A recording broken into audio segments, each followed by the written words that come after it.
This is an NFL playoff team. This is what happens to a playoff team without home field advantage. Is he the NFL's best defensive player? Is he the game's top running back? Are the Buffalo Bills Super Bowl contenders or just another AFC pretender? Number 78, Bruce Smith, believes he and they are super. Smith ignited controversy this week when he claimed he was the NFL's most valuable player. And he may be. He leads the league with 19 sacks, and he has the 11-2 Bills believing they can beat anybody. Number 34, Thurman Thomas. His numbers argue he's the best offensive player. For the second consecutive season, he leads the league in combined yardage. Today, Buffalo faces a fired-up Lawrence Taylor. LT is out to prove he's still the best. The Giants, 11-2, have allowed the least points of any NFL team. The Big Blue defense for the Big Apple is set to counter Bruce Smith, Thurman Thomas, and the boys from Buffalo. NBC Sports presents the National Football League. Today, it's the Buffalo Bills versus the New York Giants. Giants Stadium, a sellout of 77,000. The Bills are 11-2. The Giants 11-2. Both are in the playoffs. Both want home field advantage. Cold weather teams want to have that advantage in January, and these are two cold weather ball clubs. We have a team that leads the league in scoring, the Buffalo Bills. The others, the Giants, are the toughest to score against in the league. Who will give first? It's a game of pride as well. It really is. Buffalo comes in brash, cocky, irreverent. The Giants, former champions, a lot of character to their football team. Buffalo scored early. They moved the ball well early, but they're playing the best defense in the league early, so it'll be a real confrontation. All right, the weather itself, with the freezing rain, the ball will be slick. There isn't wind. How will that impact the game in these two teams? Not an awful lot. Both cold weather teams and an artificial surface. That's not a problem. But the Bills, I think, will go right after the Giants with that opening offense, throwing the ball. And Bill Parcells wants to hammer at people, make it a battle of attrition, prove to the Bills if they're going to come in and play an NFC, they better be ready. Parcells, who had that kidney stone or the remnants of it removed in minor surgery last night, it has been a painful week for him. Tough guy, and his club, a tough team. They like to play defense. They like to grind it out, hammer it out, a lunch pail approach to the game, and they appreciate a coach who thinks that way. He coached tough all week long. Marv Levy, his team again in the playoffs. Oh, how he would love to entertain AFC playoff action up at Rich Stadium in Buffalo. And, of course, his players' thoughts also on that key game with Miami next Sunday. The fans up there know that that game, in many ways, more important for home field. But this is a game that will decide whether the Buffalo Bills really are in the NFL elite. And are they a serious AFC challenger? AFC has been dominated thoroughly in the last 6 Super Bowls, and the Bills feel it's their turn. This will be a chance to measure. A real contrast in styles, Dick. AFC team coming in, first real physical team the AFC has put on the field in a number of years.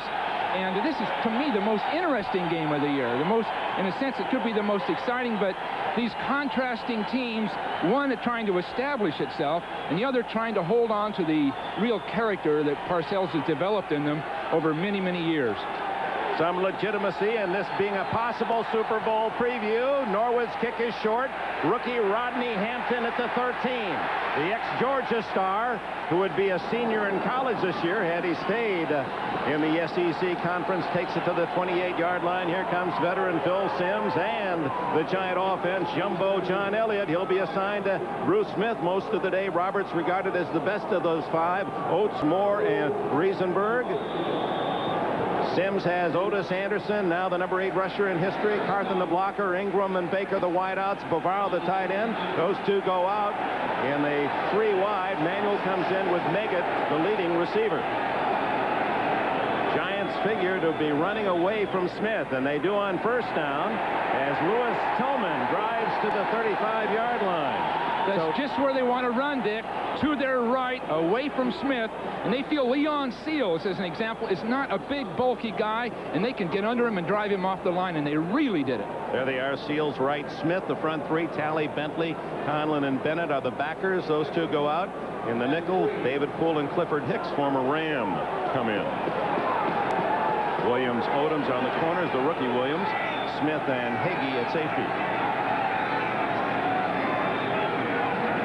On second and short, diving is the veteran Otis Anderson. I would know it was Tillman again, and Tillman is close to the 37-yard line, a couple of yards shy of a first down. Bruce Smith lined up inside, then jumped way outside, and you see him come down underneath everything, and he is so tough to cut off. He gets his pads below the offensive blockers.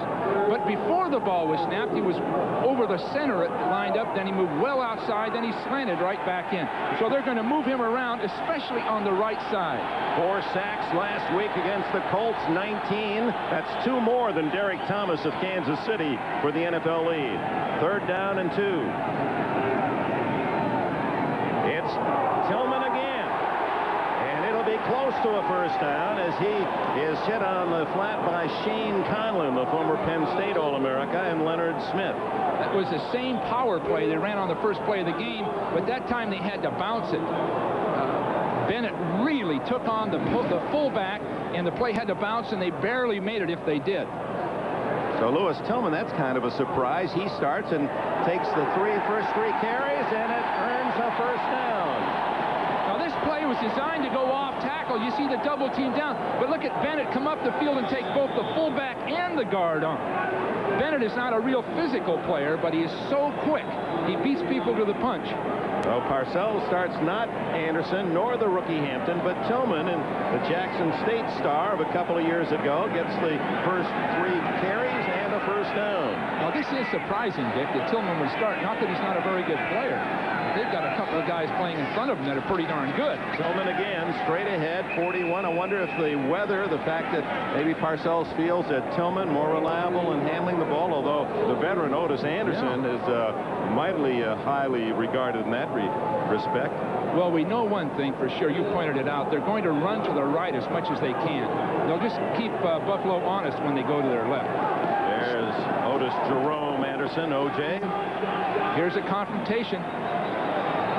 Jumbo Elliott, 76, and the man he'll be meeting all day long, 78, Bruce Smith. Smith again moving all around the field. Hampton in there now for the first time. Here comes the rookie. He's close to a first down at the 49 before Conlon and Williams can collaborate. Again, they broke off the right side, and they're knocking Seals back off the line of scrimmage. Bavaro doing a beautiful job on Bennett. He takes Bennett 3 yards to the inside and 3 yards up the field. So the Bavaro-Bennett confrontation could be a critical factor throughout the game. Hampton, 215 pounds. He's only 21 years of age, signing after his junior year at Georgia. So a couple of first downs for the Giants, all on the ground as expected. Ingram in motion. Hampton goes the other way, Smith's side, and he's into Buffalo territory. A gain of a couple to the 49. Nate Odoms, any field he's playing all-pro corner, comes up to make the stop. Bruce Smith again is ready to dominate to his inside and break up a play.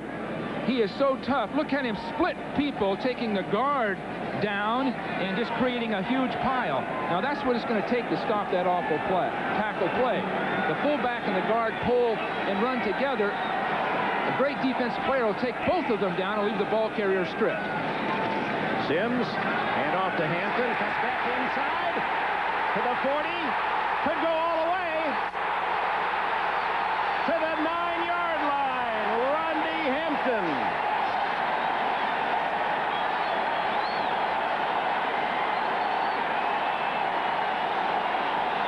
One of the longest runs of the year for the Giants, 40 yards. Well, the lack of discipline on the part of the Buffalo defense is already showing up. Now, they make great big plays defensively. Now, look at Smith come way up the field here and be out of it. Then the ball will break back to the inside, and Smith really won't be able to catch it. But now he's moving way outside. Watch him try to catch it from behind and doesn't quite make it. The big problem, Dick, is they're taking that right side of the line and knocking those defenders 3 and 4 yards off the ball. They spotted at the 8-yard line. 1st and goal for the Giants on their first possession. Here comes Hampton again, and he's hit hard by Cornelius Bennett, who slashed in from his linebacker spot. Well, the plan was, in talking to Giant coaches, that they were going to their right, and are they? The big problem with this Bill defense is that they're undisciplined. That time Bennett went well inside, and Bavaro just simply took him and rode him all the way across where the ball was snapped, leaving a huge hole in there. And Hampton, who in the preseason ran 89 yards for a touchdown against Buffalo, in his first pro carry, comes up with a big 40-yarder today from the 6. Sims' first throw. Wide open, but he didn't run it, and now this one batted in the air, caught by Hampton, and he's tackled at the 2-yard line. You could hear the crowd almost begging Sims to run to the left. There was no one over there. Tried to jam the pass. Everybody wanted him over there, Dick. 70,000 people were screaming to him to run. He's looking to his right. A pick play's not there. Now look in front of him. Nothing there. Nothing there. And he at least could have gotten to the goal line if he hadn't gotten over it. And Hampton, the right man in the right spot for the Giants to get the carom and a gain of 4 yards. Beautifully defense. And you see Bennett jump up to block an anticipated pass. And Bennett might have been able to catch Sims. He's awfully quick, and he'd cut across the defense. But still, the hole was there. Credit Leon Seals, the man who batted the pass in the air. Hampton saving it for the Giants, and Sims will call timeout. 1 second on the play clock, so he didn't have time to initiate the action. So the Giants threatening on 3rd down. No matter where you look, there's Mazda. We're introducing new products like the Miata, setting new sales records, winning the respect of the automotive press, and winning awards for both quality and customer satisfaction. But most important, we're making thousands of people feel just right.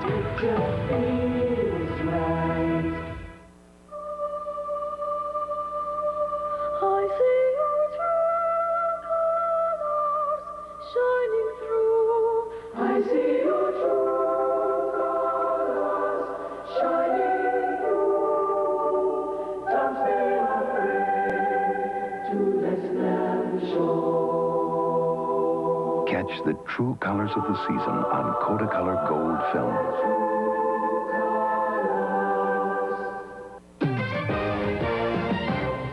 Bud Bowl Update has learned that Bud Bowl 3 will feature something brand new this year, the helmet cam. Budweiser's Billy Bud and Bobby Bud will be wearing the helmet cams to give you a beer's eye view of all the action. Plans for future Bud Bowls include goalpost cam, football cam, x-ray cam, overhead cam, and cam. Helmet cam. For Bud Bowl Update, I'm Chris Berman. Giant head coach Bill Parcells, 49 years of age, a graduate of Wichita State. They call him Tuna, the players. But a barracuda. No, that's you answer that. Well, you know, I watched him in the practice session yesterday. Can he be tough and volatile? This easy-going, affable guy, sense of humor, everything.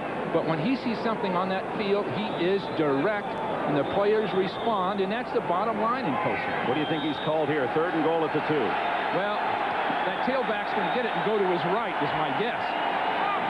And the tailback is Rodney Hampton.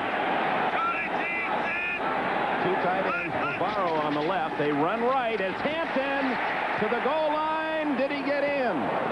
No. He stopped at the 1-foot line. And Parcells, who has a penchant for going for it on 4th down, sends in Otis Anderson. The Giants will not try the field goal, and they love it here at Giant Stadium. expect the same thing to happen. They'll take Otis this time, Otis Anderson, and put him off that right side and get an extra tight end in motion, most likely blocking over there, and just take it right up over the top. The veteran Anderson, who leads the Giants in rushing this year. They go for the heavy formation. 3 tight ends. Anderson dives. No signal yet. Now touchdown, Giants. Barely made it. He barely made it, Dick. He was cut down early, and just that extra effort and his height got him over the goal line. Now this has got to shake up this Bill team a little bit. Just barely. Now watch that extra effort. He had to reach out with the ball to get over the goal line. But the Bills have been a big play team defensively, but they've given up a lot of yardage and a lot of first downs. So Parcells took advantage of the lack of discipline in that Bill defense. Matt Barr kicks the extra point, and the Giants flag is down on the extra point. And let's check with Pat Haggerty, today's referee. Personal foul against running into the kicker, number 97. Cornelius Bennett, running into Barr, and they'll tack on that penalty on the next kickoff. Barr Bennett connects. coming inside. Oh, gee. No. Not good. Whenever my brother Tom and his friends had to decide what game to watch on TV, it was a toss-up. Heads or tails? Heads. Then Tom got smart. Very smart! He got this Magnavox TV with a built-in smart window, so Killer could watch football on the main screen. Without getting mad when Stork and I check out basketball on the smart window. You might say Magnavox saved your friendship, Tom. You could actually say it saved my life. Magnavox. Smart choice. Very smart.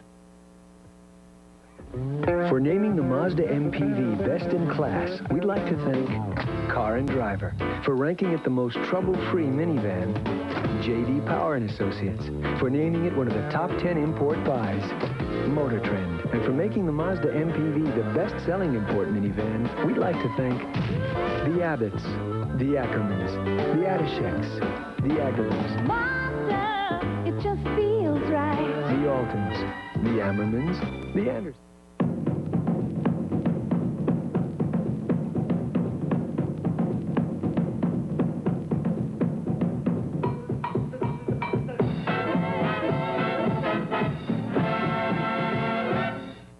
Only one antiperspirant in the world helps keep you so dry with the cool, clean scent of Old Spice.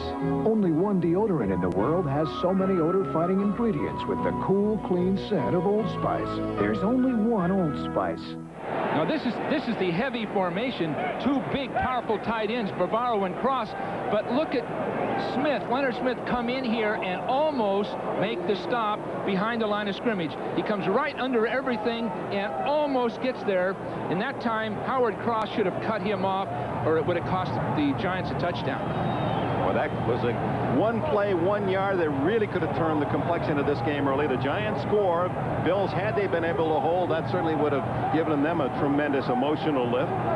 5-yard penalty. You were saying, oh no, about the call. Were you reflecting on Bennett moving into him, or the call itself? I don't think Bennett did a thing. He was a little off balance. He reached out, grabbed the kicker, and the official threw the flag.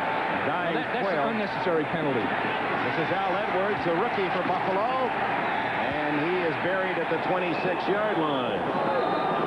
Myron Guyton made the tackle. Here comes Jim Kelly, having a great year. In fact, he leads the NFL quarterbacks. He's over the 100 rating. Wolford, Richard, Hall, Davis, and Ballard. He's 340, Ballard. Thurman Thomas, Jamie Mueller, the blocker, Lofton, the veteran, and Reed, a great receiver on the outside, and McKellar is the tight end. No huddle, and Jim Kelly loves this. It's been very effective for the Bills. Incomplete to Andre Reed, broken up by Greg Jackson, number 47. Perry Williams, they were in man-to-man coverage. I'm sure the Bills thought the Giants would automatically zone defenses. You see Taylor rushing right over the top. They thought the Giants would zone it, and the Giants played man-to-man and just stuffed the play. The swing to Thomas. Boy, he waits brilliantly and now breaks into the clear. Thomas at the 50. One man to beat Collins, and Collins cuts him off at the 25-yard line. A brilliant run by Thomas, who waited for his blockers, used that little stutter step, and then flew down the sidelines. A beautiful screen pass to the left. You'll see people going to the outside, and watch Thomas wait for his blockers. Great job all the way around of picking up people, Pat Richter and Hull both. Beautifully timed screen, and Thomas just waited for his blockers. 49-yard run by Thurman Thomas, who has 1,083 this year coming in. Underneath, incomplete to Beebe, and there goes a flag. They hit him too soon. Everson Walls. They're hooking receivers short, Dick, assuming it's a zone defense. Defensive pass interference, number 28, first down.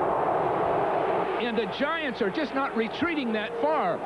There's the hooking pattern, but watch, Walls will be right there, and I guess he was there a half a count early. But the Giants aren't dropping their zone that deep, so they're right in the middle of those pass patterns. First down at the 17, trailing 7-0. Thomas on the draw. And he's inside the 10 to the 8-yard line before Pepper Johnson, number 52, and 47, Greg Jackson, can make the stop. Going without the huddle, Jim Kelly. Oh, it's been an effective device at the start of the game for Buffalo here of late. Thomas again, good hole, closes quickly. Leonard Marshall made the stop at the 6-yard line. That may be good enough for a first down. No question, they're keeping the Giants off balance. And look at this, Dick. The last 7 games, the first possession they've scored, this would make it 7 out of 8. It is first and goal for Kelly. Throws to Lofton, incomplete. He had a chance. Mark Collins on the coverage. Lofton finding the fountain of youth in Buffalo at age 34. What a departure from what the Buffalo team has done in the past. Thrown high, just right for Lofton, but he doesn't get both hands on it. Collins did a great job of just getting his hand between Lofton. Second and goal for Kelly. Underneath to Andre Reed. Touchdown!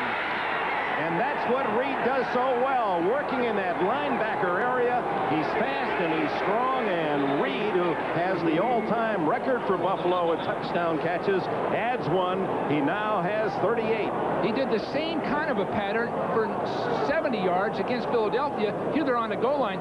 Reed just crosses shallow in front of everybody. He builds up his speed. It's a zone defense. They just watch him go by. He catches it and just turns right into the end zone. So that particular play, the Giants are going to have to cut Reed off before he gets across that field. Because I don't think he's 5 yards deep. They could cut him off. Bill's all-time scorer, Scott Norwood, to add the extra point. And it's tied at 7. Andre Reed from Pootstown State. What a pick he was in the 4th round. He stirs in the land of dawning. He stirs now in the age of wandering. Now on the trail of beauty, he stirs. Introducing the new Navajo from Mazda. Motor Trend's 1991 Truck of the Year. It just feels right.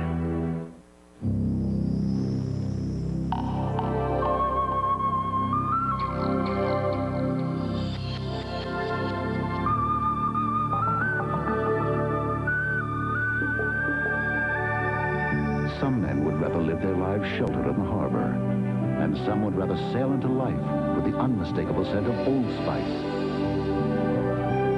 Clean, true, and classic. Old Spice, one of the legends of the sea. Hey, Mike, I really like this white Zinfandel. Well, good. Now put it down. We're going to try another one. He loves to do this. This one's great. Yeah, I like it better. Why? Can't it just taste better? Isn't that allowed? Did you know Gallo made a white Zinfandel? No, it's terrific, isn't it? Hey, am I going to get any credit for this? Ernest and Julio Gallo present a very special white Zinfandel. It will change the way you think about Gallo.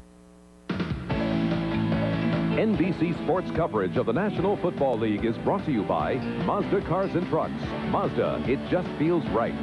By Black & Decker, the source of powerful gift ideas. By Magnavox, smart choices for smart people. Magnavox, smart, very smart. And by the Budweiser family of beers, who also bring you Bud Bowl 3, coming January 27th. A key 49-yard screen pass setting up the Buffalo touchdown. It's tied at 7. It took them less than a minute and a half to counter the Giants score on the opening drive of the game. Meggett and Hampton deep as Norwood tees it up. 6.5 minutes remaining in the first quarter. The Giants 7, Buffalo 7. The Giant offense is going to be tested, Dick. Their defense is certainly, but their offense is going to have to keep pace with this Buffalo offense. Ball falling off the tee. Rain that started early this morning continues. At sometimes a sleet. The roads are very treacherous. Warning out here in New Jersey and northern New York. Some terrible accidents coming to the Meadowlands today from Manhattan. That ball dying short. Hampton fumbles, and it's covered by Meggett at the 23-yard line. Let's go back to that screen pass, Bill Walsh. It was a beautiful screen pass with the receiver coming out. Now watch the guard and center come out and block, and then the break right between the two people up the field. So Thomas timed this well, but Richer and Hull do a fine job of coming out. Now there is a kick-out block there, a turn back block there, and then Thomas with his great running ability, with Lofton blocking in front of him, make it almost a perfect picture play. There's Hull, a Pro Bowler the last couple of years, a former basketball star in high school in Mississippi. Bill Sims has not thrown a pass, well, one pass that was deflected and then caught by Hampton down the goal line, remember. This is Tillman for the 25, a gain of just 2. Well, they're going to the right side, and they certainly have been successful with it, but I'm not sure they're going to just go there as a steady diet. They're going to have to open up at some point, especially almost psychologically, Dick. The way Buffalo scored, it was almost easy. Everything worked beautifully, so the Giants are going to have to at least get field position before they get to give up the ball. Or they're going to get in a scoring duel, and I don't think they can stay up with the Bills in that sense. Bad weather first half more important than, say, a good weather day? I don't think the weather's affecting anything at all right now. There just isn't any wind. On 2nd and 8, the screen is to Hampton. He has blockers. Down right at the yardsticks at the 34. Looks as if it might be a first down. Well, Smith and Talley were bursting up the field, basically unblocked. You'll see them coming up the field. They just let them go. Smith sees that sack. He can get to it. Talley's right there, and Sim times that little screen pass perfectly. Well, that's made to order when you get two great players already in behind the blockers. That eliminates them. The problem is the quarterback, because they can see him start to throw it and jump up and bat the ball. But Sims sort of hid what he wanted to do. They didn't sense it, and he got the ball there. Rodney Dangerfield of linebackers in the NFL, as he calls himself. Darryl Talley, who leads the Bills in tackles on the season. First down. And Hampton. Oh, it looked as if he was going to get a bunch, but Darryl Talley stops him cold after 5. The Bill defenders historically have been willing to go around people. In this case, you'll see Talley at the right of the screen slide back inside and get picked up beautifully by Jumbo Elliott, but the ball carrier net in this case sort of broke right into that block. But the Bill defenders have historically gone around the blockers, and that's given the Giants a chance to run. Now Talley, this is probably the guy that everyone underestimates his ability and doesn't appreciate it, but he's really a Pro Bowl linebacker. On 2nd and about 5. Underneath the Hampton, Smith can't bring him down, and there's Bentley. Ray Bentley from Central Michigan brings him down at the 40-yard line. It'll be 3rd and 3. Talley again broke that play up. He got right into that and stopped that screen. It had nowhere to go by the time Bentley got there. So Bentley sort of cleaned up on what Talley set up. Now you see Talley backing off. Now watch him attack this screen. Bang, he hits the blocker, and his position, he keeps his feet, then Bentley just cleans up on what he did. William Roberts, 66, having a big season for the Giants. They're promoting him to the Pro Bowl. 3rd and 3. Sims, second pass attempt. Incomplete. Through the arms at the 43-yard line of Stephen Baker. The fans wanted interference. No flag. And the first punt of the day, and one of the best in football, Sean Landeta, comes in for the Giants. He is the number 2 punter in average 43.6. He's tied with Ron Stark of the Colts for 20 kicks inside the 20, and he's 3rd in net this year. As the weather becomes cold or snowy, he becomes more important as a factor, a real weapon for the Giants. Is he important in this particular case? They've got to back up that Bill offense and make him go the length of the field. Northwestern Louisiana State rookie Al Edwards at the other end. Ball kicking along the sidelines and out of bounds at about the 22-yard line. And with it a timeout, 3:14 remaining. First quarter, we're tied at 7. Why do women always know when you're not telling them the whole story? And why do they always change plans at the last minute? And why do we keep putting up with them? Why ask why? Try Bud Dry. It's cold filtered for smooth draft taste and dry brewed for no aftertaste. So while women may remain a mystery, refreshment won't. What is the perfect holiday gift? Time to shop. Clothes? Jewelry? Or dinner? Now you can have it all. I want the fairy tale. It's the perfect gift to give this holiday. Pretty Woman on video cassette.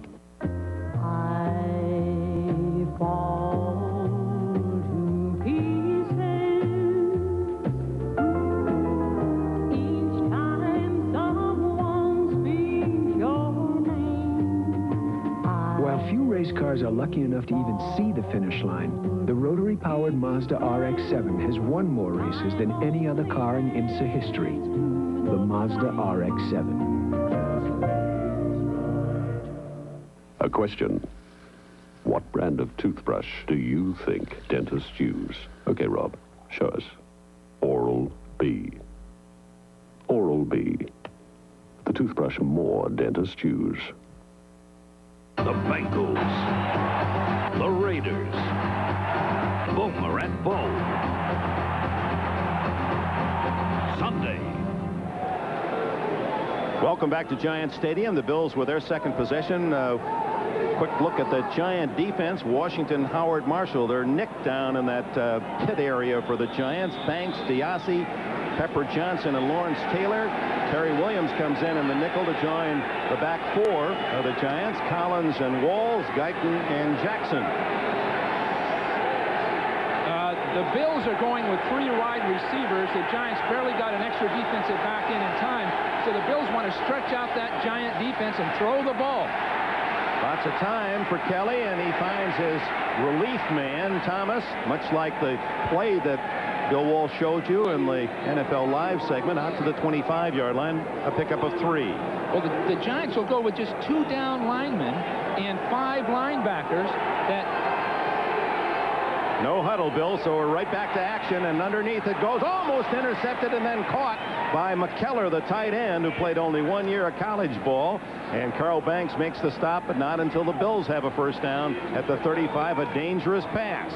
The Giants have gone with Howard and Marshall as defensive linemen and 5 linebackers moving around in different positions. In this case Taylor coming up the field, they ran right inside of it.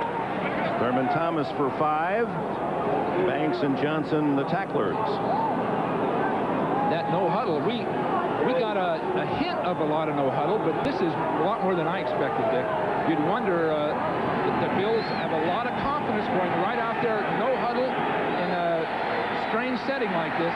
He guns this one complete to Andre Reed, breaking tackles, as is his one, and Perry Williams makes the stop at the 23-yard line of New York. You'd think with the weather conditions and playing at the Giant Stadium, but Reed breaks straight up the field and then just hooks right into that middle area, and Bill Belichick, the Giant coordinator, said we've got to stop those inside breaks, and there's another one that's been completed. They're running right past the zone defenders and catching the ball, and everybody's caught flat-footed. Kelly underneath, tight end.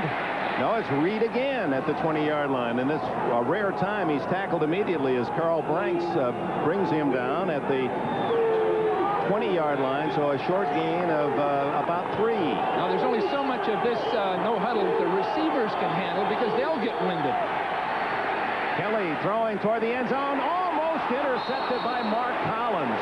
Oh, he threw into double coverage and lucky to get away with that one as Collins was there along with Guyton. Collins broke forward in a zone defense and then retreated right back into the play. Kelly never saw him retreat back in there. They thought they had him held at the line of scrimmage. Andre Reed became a defensive back to break up the interception. 3rd down. Kelly's going to run for it. Lawrence Taylor from behind, and Guyton, or it was Greg Jackson coming up from the secondary, make the stop. It'll be short of a 1st down by about a yard. This is as well as I've seen Kelly play. A year ago, people worried about his fundamentals and his judgment and being inconsistent, but thus far in this game, it's almost a perfect game for a quarterback. He's moved when he's had to, adjusted his position. That time his run was spontaneous and well done. Well, Marv Levy is not going for the field goal with less than a minute to go in this 1st quarter. It's 4th down and 1 at the Giant 15. And now Kelly calls time. A timeout with 19 seconds remaining in this opening quarter, and Kelly will come to the sidelines and talk it over with Marv Levy. 4th and 1 here. Would you go for the field goal? I'd take the field goal at this point, but they may have a play they feel very, very solid about, and if you go for it on 4th down, it's usually because you've planned and you have something related to the defense you're facing that you know will work or you feel very confident about. Jim Kelly, in talking with him yesterday, one of the things that he did in the offseason was study films of every interception he made last year. And he said, as you look at Collins very close to picking one off there, that it was whenever he was throwing off his back foot, not stepping into the play. Well, he stepped into that one all right. Kelly's really just developed so much more poise, playing so much more confidently. Part of it is Thomas receiving and Lofton's receiving and everything in sync in their 4th year of working together. 3 tight ends for Kelly on 4th and 1.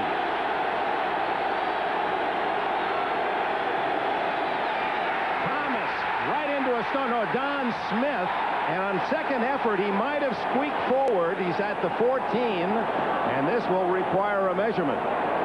They got nothing. If they got that, they were darn lucky because he was stuck. There's Bill Belichick. Interesting guy, isn't he, Dick? He's a brooding, intelligent technician. He's done a beautiful job with this team in dealing with the talent and utilizing it so well. And now a key measurement for both clubs.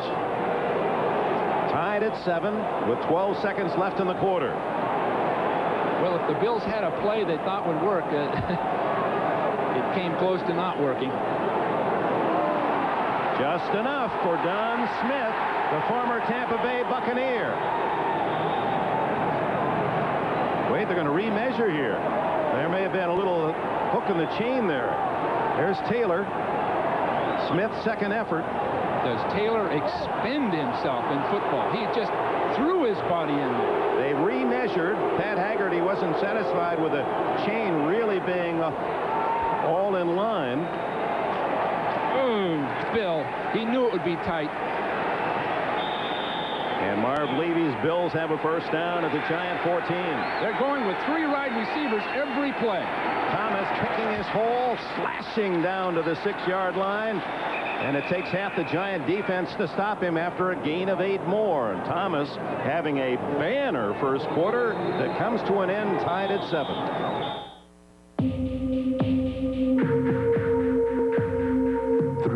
Salutes the Olympic athletes who found a better way.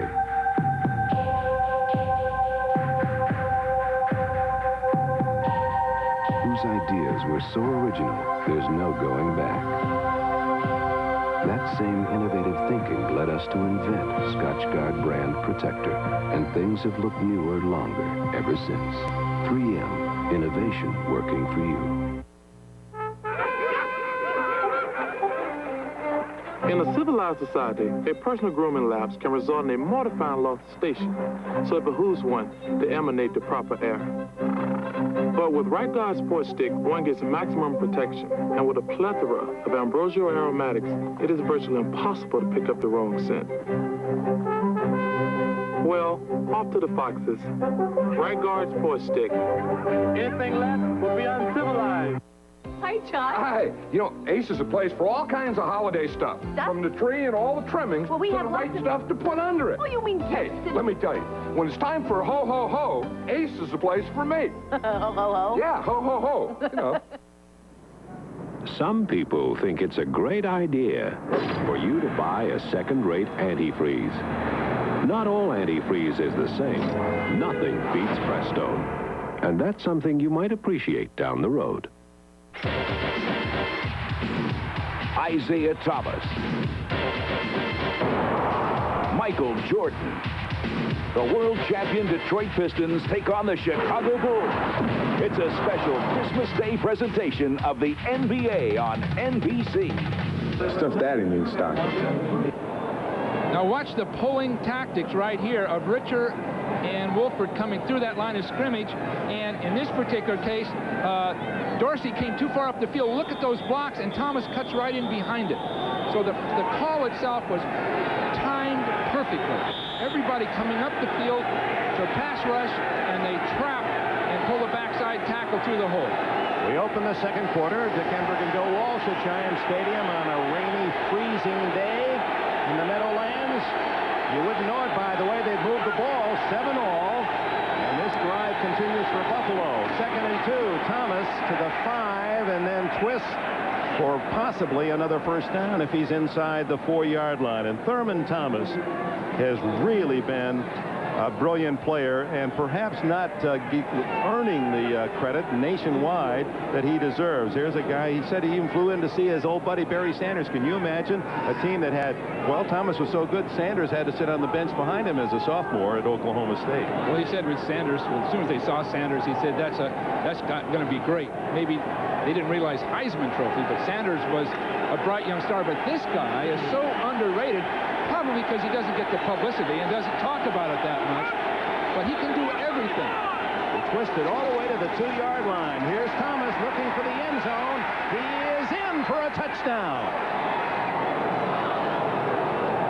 Now that was a run, Dick. He had Taylor, he had Reasons, he had Marshall out there with him, and they had him corralled. And he had to make a decision, so he just jumped and split 2 people. Watch him go right up inside Taylor and outside Marshall. Beautiful job. He is quick, he's agile. The Bills have got real weapons with Thomas, but they've got James Lofton outside. They've got Reed outside, McKellar a tight end.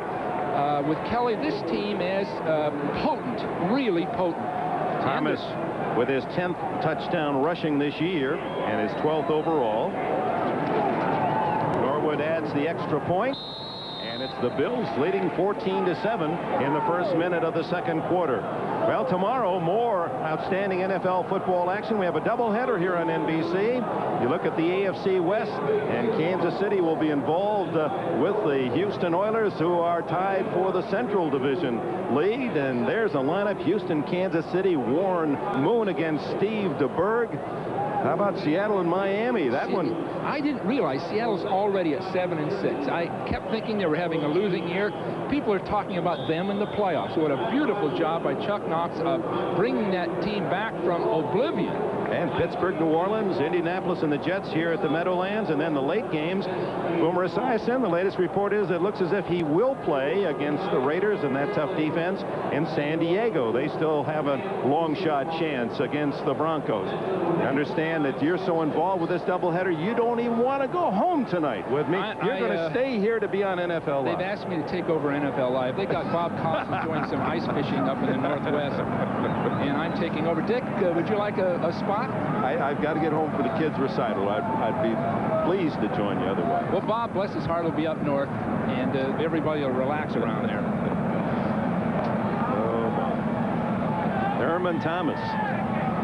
30 yards rushing. Of course, he also had that big 49-yard play on the pass. He's caught 3 or 4 passes as well in this first half. And he's durable. That factor is much like Sanders. They're durable guys. They can go all day, all season, and by their body build and their strength, they don't take the real punishment that other people do. You saw Meggett and Hampton dancing around, hoping that Norwood wouldn't see where Meggett's going. They're trying to kick away from Meggett toward Hampton, but Meggett's going to cut in front. Nope, they bobble it, and finally Hampton comes up with it at the 24-yard line and meets a crush of Buffalo Bills. The scary part of one of those plays is the fumble. Both backs are off balance trying to find the ball, and then when they're hit, they don't have control of it. But Hampton managed to keep control of it. The Giants are really going to be tested this drive because they haven't even slowed down the Bills. Now, both guys, normally there's a call between them, and I'd assume that Meggett would make that call. And Hampton still went for the ball. So whose fault it was, but that could be disastrous. Bill Sims starts at the 24, trailing 14-7. Make it the 25. And the give is to Tillman. Right into the arms of the Buffalo defense, Leon Seals from Jackson State. First to make contact. Boy, it can't be an automatic run on first down. If the Giants are going to expect to stay with the Bills offensively, they're going to have to open it up. I know Parcells wants to grind it out and hammer the opponent, but they haven't faced somebody that scored this easily on them all year. The 49ers certainly couldn't do it. Dave Meggett goes out as a flanker right, and Otis Anderson now has replaced Tillman. 2nd and 8. Incomplete.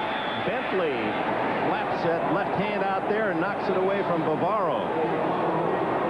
Former Phi Beta Kappa, Harvard master's degree, and the man that actually sought a brilliant young high school mind when he got the University of California job. I think he hired me, Dick, as you know, but I think he thought there was another Walsh. He didn't realize who was hiring him.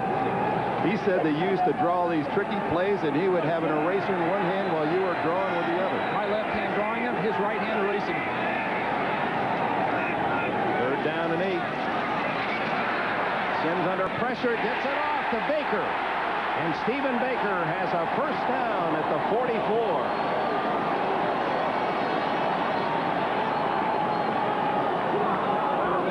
Sims really kept his poise and just assumed that Smith would be handled. Very nice job, and Smith went all the way around and took his chance.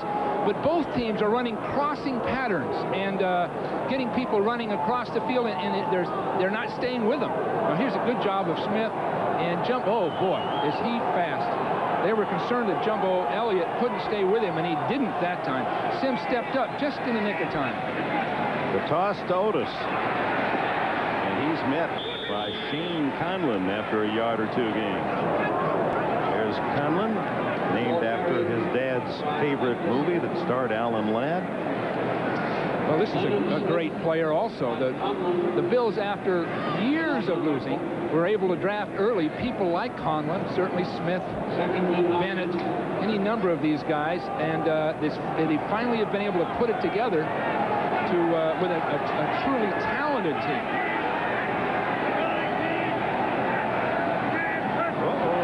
Seals into the backfield, the Buffalo tackle. Let's see if he was drawn off. 96. 5 free yards for the Giants. They'll take the ball into Buffalo territory to the 48-yard line. Well, Marv Levy was concerned about his defense. They have great players, as we all know, but they've given up a lot of first downs over the period of the year. They've made big plays, but people have controlled the ball on them, and the Giants have to control the ball today. They have to keep that Bill offense off the field. 14-7, the Giants. Anderson. Bruce Smith was there first for the Bills with plenty of help. Leonard Smith, no relation, comes up from his safety spot, 46, to help out. Bruce Smith right in front of us, coming down to the inside. Roberts starts to pick him off, but once he decides to go somewhere, you'd have to put an automobile in his way to stop him, because he just takes the blocker right with him. You know, he's talked a lot this week, but while we visited, he made sense to me. I believed him. He just rationally discussed his abilities and what he's done, and I'd have to agree he is the best defensive player in 1990.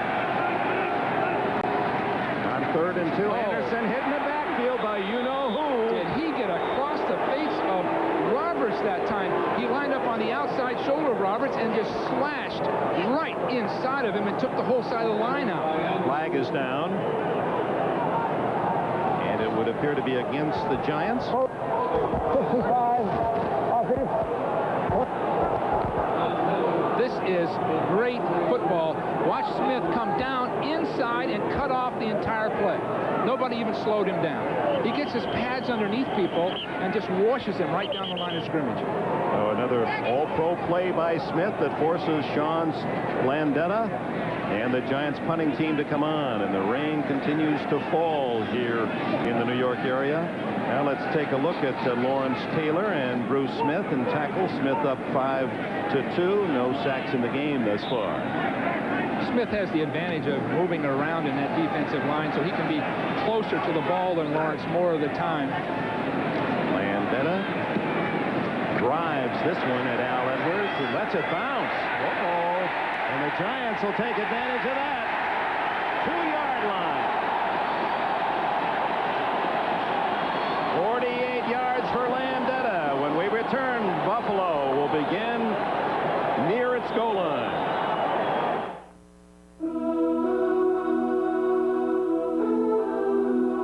Recently, Acura introduced what many have called the greatest sports car the world has ever known.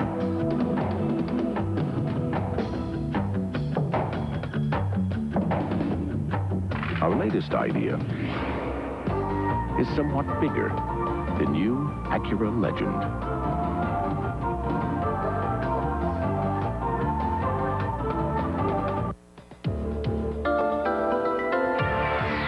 Fathom Cologne. For men of motion, whose emotions run deep. Fathom. For men of motion, whose thoughts run deep. Fathom. For men of motion, whose feelings run deep. Fathom. A fresh, new, thrilling cologne. Fathom for men whose emotions run deep. Fathom. Cologne for men. Okay, everybody, listen up. 27 million Americans are illiterate. Albert Davis was one of them. My dear family, for all these years, I have wanted to write about what you mean to me, but I could not write. Look for this Coors Light display. Learn how you can help. Teach someone to read. Today, I can read. Relive some of the great moments on ice. From the World Professional Figure Skating Championships. A holiday special on NBC Sports World. Stay with us after the action today. The World Professional Figure Skating Championships Hall of Fame list. Jumbo Elliott, the tackle for the Giants, assigned to stopping Bruce Smith today. Boy, talk about an elephantine opportunity. The left tackle in football in the NFL is becoming the star player, the most visible player. 9-0, the Bills cleaning up on losing opponents, but they played only 4 teams with winning records and are 2-2. Thurman Thomas swimming out to the 3-yard line. Eric Howard tripping him up. So this is a test in many ways for the non-believers. They believe up in Buffalo, but the truth is that 4 times they've met a winning team this year, and they've been able to win 2 and lose 2. Are they better than that? Well, they're testing the Giants now. I think they're getting better every week. In fact, I don't think it's very evident they're getting better every week. They beat a fine Philadelphia team. Now they're certainly playing head-to-head with the Giants, if not outplaying them. I think they're for real. Kelly again to Thomas. Just trying to buy some yardage away from that goal line out near the 7. Howard and company. Leonard Marshall making the stop. Not bad, Dick. They've taken that ball from their 1-yard line and driven it right out in 2 consecutive running plays, and they're pushing and knocking those Giants off that line of scrimmage. No question about it. So they've shown us a little of everything. They certainly throw the ball well. They've got the great runner and receivers, but now their offensive line is doing an excellent job against an outstanding Giant front 7. Take a chance here this deep with a pass. I think they'll try to get it running. I would assume they will. 3rd down and 4. Thomas to the 10, and he did not make it. Pepper Johnson with a solid hit. This is what Parcells wants, field position. Just keep Buffalo bottled up. And Rick Tootin from Florida State will come in to punt for the first time in the game. This is the best AFC team I've seen in a long time, Dick. This team can take on anybody in the NFC. I wouldn't assure a victory, but they're going to go head-to-head. It won't be the same kind of Super Bowl this year as it's been. Meggett at midfield. An outstanding punt returner, has one for a touchdown this year. Short. And the Bills surrounded as it takes a slow Buffalo roll to the Bill 49-yard line. Good field position for the Giants midway through the 2nd. A Wall Street tycoon. This could be the best sex I've had in a long time. His Fifth Avenue mistress. It has its funny side. The right car, the wrong turn. A reporter craving fame. Look at him. A city hungry for headlines. Tom Hanks, Bruce Willis, Melanie Griffith. Just watch the sparks fly. The best-selling book is now the movie, The Bonfire of the Vanities. Rated R. Reggie, Lewis, roller coaster jam. Lewis, around the world jam.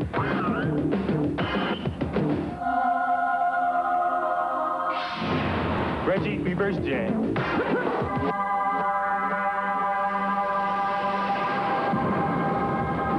That's reverse jam. That's Reggie, Lewis.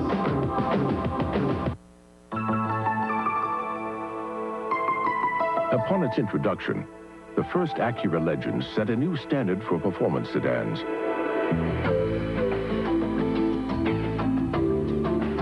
But as impressive as that may have been, it was merely a reflection of things to come. Introducing the new Legend from Acura.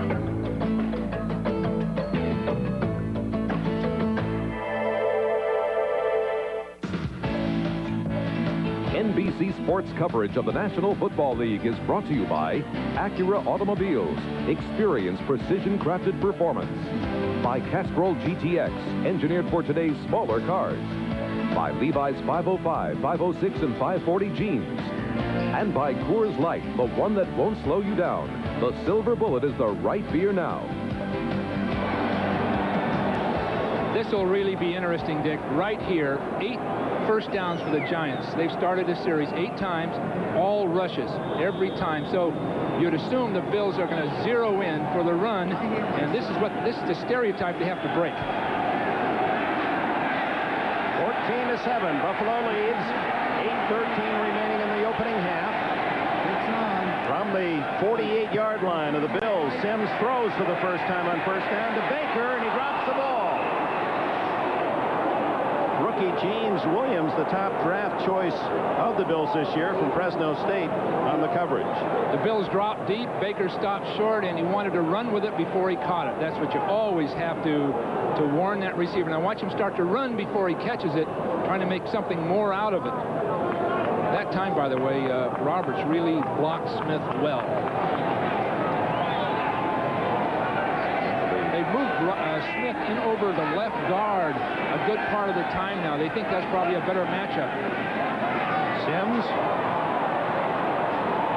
Complete to Baker. First down at the Bills 30.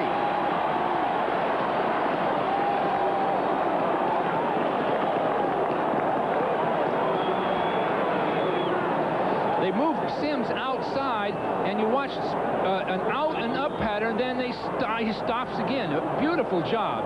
An excellent pattern by Baker. But on the other hand, they took Smith moving down inside here, and you're going to see Sims run away from him to the outside, sprint to the outside and get away from him. Well constructed. First down at the 30 for the Giants, and it's Hampton into the clear for a moment, and finally wrestled down by Seals, and he may have gotten the face mask.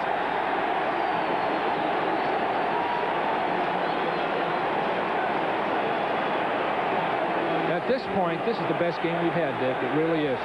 Both teams playing very, very well. A lot of action.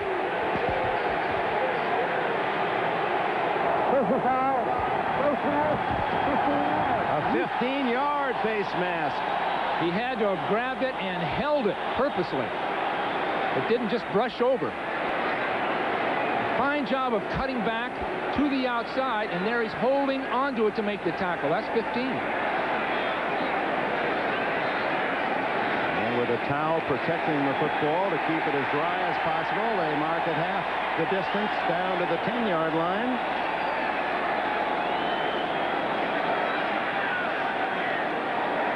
Rodney Hampton showing some terrific cutback moves for the Giants. Ball is just outside the 10.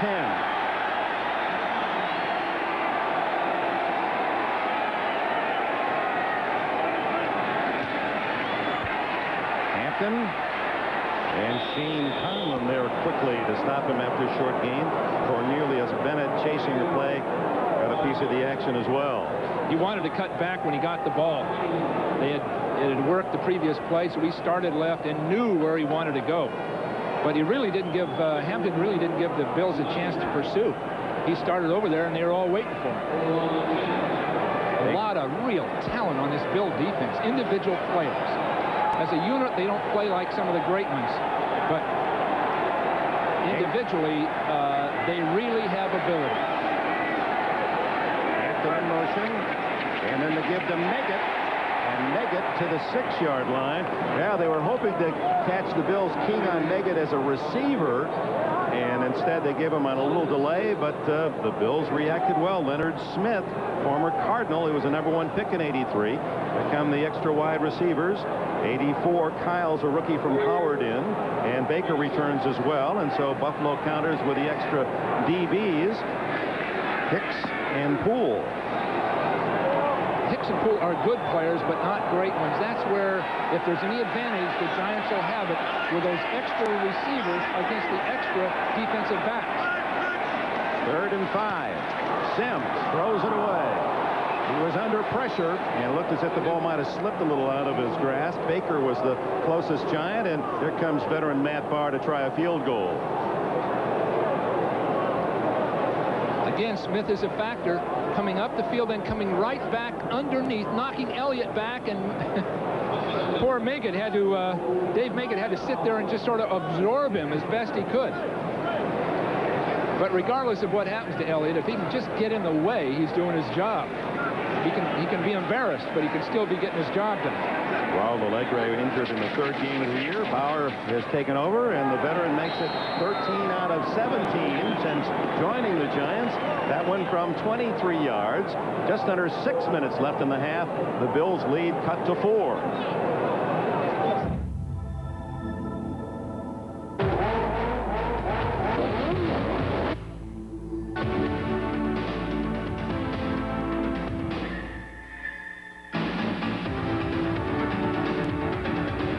At Acura, we believe that the best way to discourage limited thinking is to design cars in an environment without limits. The NSX, precision-crafted performance from Acura. Well, I grew up in an environment that was hot sun and a beautiful cool breeze that comes off the ocean. Tree climbing, wading through creeks, catching frogs, stuff like that. I mean, if we mess things up on this planet, where else are we going to go?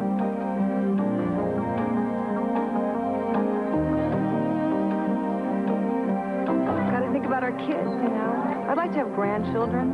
And it's not not looking so good, and we really have to do something about it. It's about being aware. Right now, crucial environmental information is being gathered and analyzed with the help of IBM. It's part of a far-reaching United Nations effort to better understand the environment so we can all do a better job of protecting it. Crayons, schoolyard, looking up the skies, blue clouds, and everything was perfect. It's a month of Super Showdowns on NBC. With back-to-back Saturdays of great NFL action. The LA Raiders battle the Minnesota Vikings. The KC Chiefs collide with the Chicago Bears. Plus a special NBA Christmas Day presentation as the Pistons battle the Bulls. For the best excitement this holiday season, NBC is the place to be. A look at the standings in the AFC East starting today. Buffalo with a game lead on Miami. They meet at Rich Stadium next Sunday. Indianapolis, the Jets in England. And the NFC East, the Giants have already clinched another AFC Eastern title. They trail 14-10, and the Bills get the ball. Al Edwards to the 22. Good coverage by David Whitmore, number 43. Tonight on NBC, you lift your spirits, an all-new Amen. Then it's a brand new episode of the Finelli Boys on its new night, followed by all new episodes of the Golden Girls and Empty Nest. And then ring in the holidays with Lonnie Anderson, Joan Van Ark, Dixie Carter. It's Bob Hope's 1990 Christmas show from Bermuda, all tonight, only on NBC. No huddle. Screenplay. Almost caught by Lawrence Taylor. It would have been a sure touchdown. He can't believe it.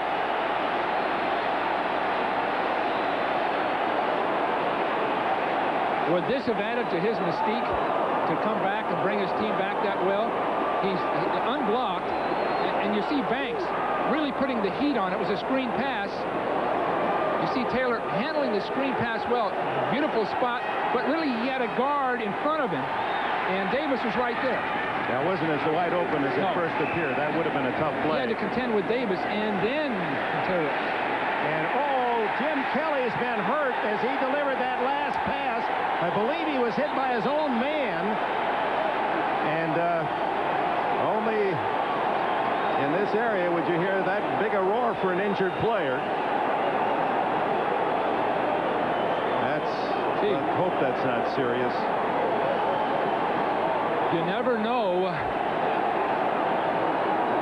Just never been able to quite fathom why a fan would actually cheer a great player's injury. Yeah, they were excited about it, weren't they? And it appears to be the knee, the way he was writhing in pain, and his teammates still down as well. See, that's Wolford that's down. And it may have been that Wolford blocked into Kelly, and that caused the injury. Well, it doesn't have to be a serious injury, even though it's extremely painful at the moment. So it's not automatically... Frank Reich warming up, the backup.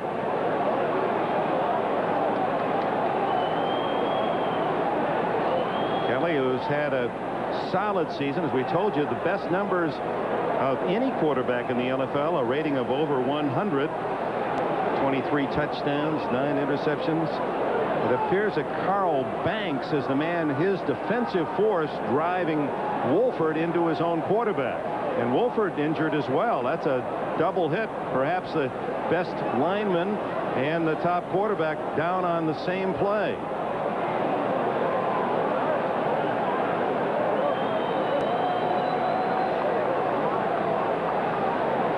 That point is on that left leg. Now, it came so late. He had clearly thrown the ball, and his left leg was extended and locked. His knee was locked, and that's where the problem showed up.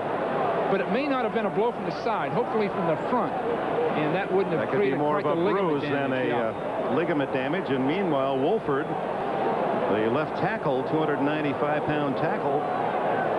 That was a full count after he'd thrown the ball. So it had to hit him very, very low, right at the kneecap. And it would appear, although we couldn't see all of it, that it was indeed Wolford knocked back into his own man as Banks' defensive thrust into the tackle. And this is Kelly.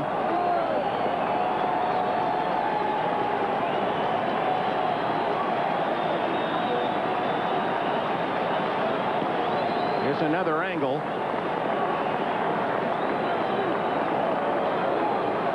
could see that it was indeed Wolford who hit his own man Kelly, who just didn't expect to have any contact at that point. He was admiring the reception. Well, you talk about tough luck, and now that's a fairly good sign. I think Kelly just getting slammed into that kneecap. Anyone that's ever even bumped a knee can well appreciate the fear that he felt and the pain, and perhaps not as serious as it might have at first appeared. And Reich, who has done a good job coming off the bench for the Bills, his limited opportunities, is going to fill in now. And Wolford comes off under his own power. I'm sure that Kelly right this second is thinking, how long before I can get back in this game? Now, he most likely won't, but what a competitor.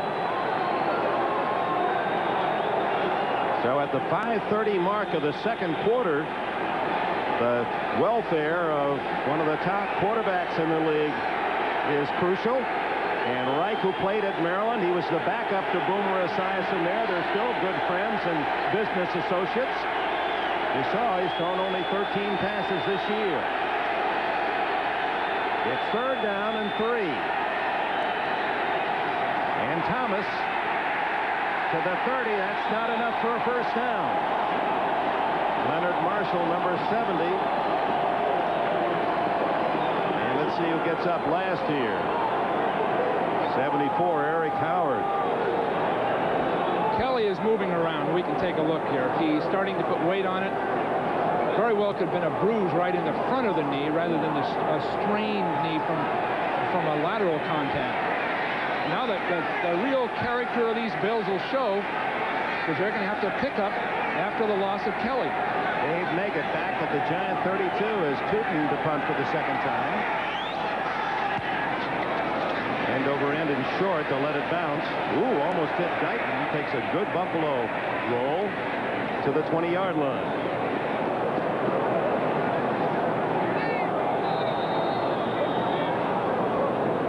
And Jim Kelly will be attended to, and suddenly that thing is locked up on. When it comes to buying a color TV, many people think state-of-the-art begins overseas, when the truth is, state-of-the-art starts here.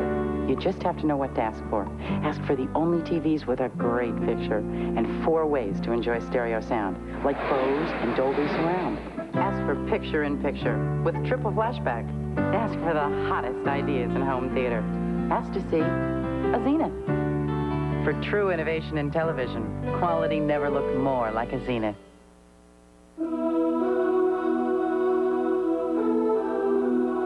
Recently, Acura introduced what many have called the greatest sports car the world has ever known.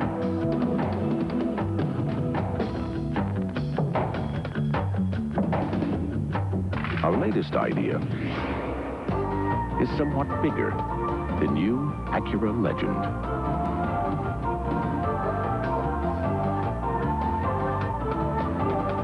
It started with a hand, because shape and feel are as significant as lens and shutter. Introducing the Infinity Super Zoom 330 from Olympus, where great pictures and great design go hand in hand. In 1859, Isaac Cook created a Great American champagne to launch the Great American Clipper ships. Today, people are still launching celebrations with Cook's Imperial American Champagne.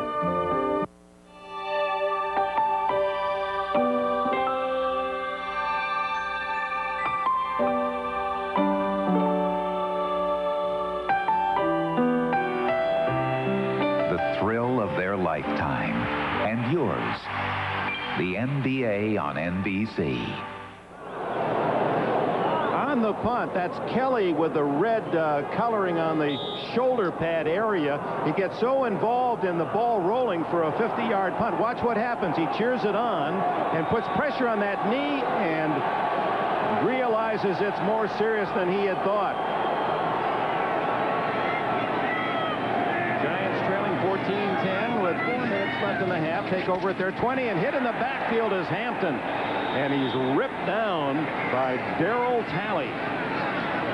Talley got underneath the fullback's block, beat the guard there. Now this is just an outstanding play. Look at him get inside that fullback's block and get there before Hampton does. So those plays that are coming laterally across the ball and then hitting a point across the line of scrimmage aren't going to get there. The Bills are cutting them off before they can cross the line of scrimmage. A loss of a long 3. Sims to the flat, and flag goes down, and is that a big one? It's a short pass, but if that's interference, the automatic first down goes with it, as James Williams may have been there too soon. That was one of those passes hanging out there, and Williams was thinking perhaps interception. Just too anxious. He had the interception all the way, and he went for it too early. But did he have a chance for a play?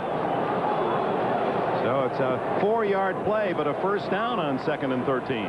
Sims had a real push into him, and he was pushing, throwing out of a crowd. Look at the chance that Williams had there. He really had a chance for a play. Howard Cross gets the catch and the first down on the penalty at the 22. 3:22 left in the half. Giants trail by 4. Jim Kelly injured, the Buffalo quarterback. Hampton, the 26-yard line, and Jim Kelly now is going to be carted. You can see that left knee already bandaged but not iced. And they have Miami next Sunday. As much as this is a game of importance for respect and to show the rest of the league that Buffalo belongs with the elite, the big game is at Rich Stadium next Sunday with Miami. They need to beat Miami to assure themselves the AFC Eastern Championship. That's Maurice Carthon getting his first carry for short yardage. We saw this scene last year when Kelly was injured in Indianapolis, and Reich came on and did a great job filling in for him for 3 games. He's a very able player, Reich, and he can do the same things Kelly does, so they don't have to change their style of football or eliminate certain plays.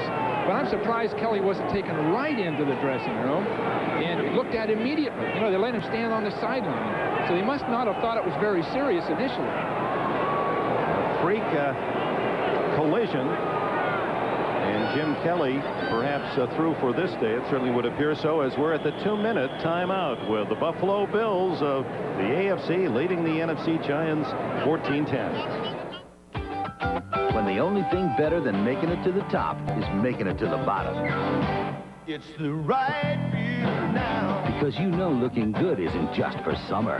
It's the right beer now. Because you know winter's the time to turn up the heat. So call for the Silver Bullet, the one that won't slow you down. It's the right beer now. Only one antiperspirant in the world helps keep you so dry with the cool, clean scent of Old Spice. Only one deodorant in the world has so many odor-fighting ingredients with the cool, clean scent of Old Spice. There's only one Old Spice. Question.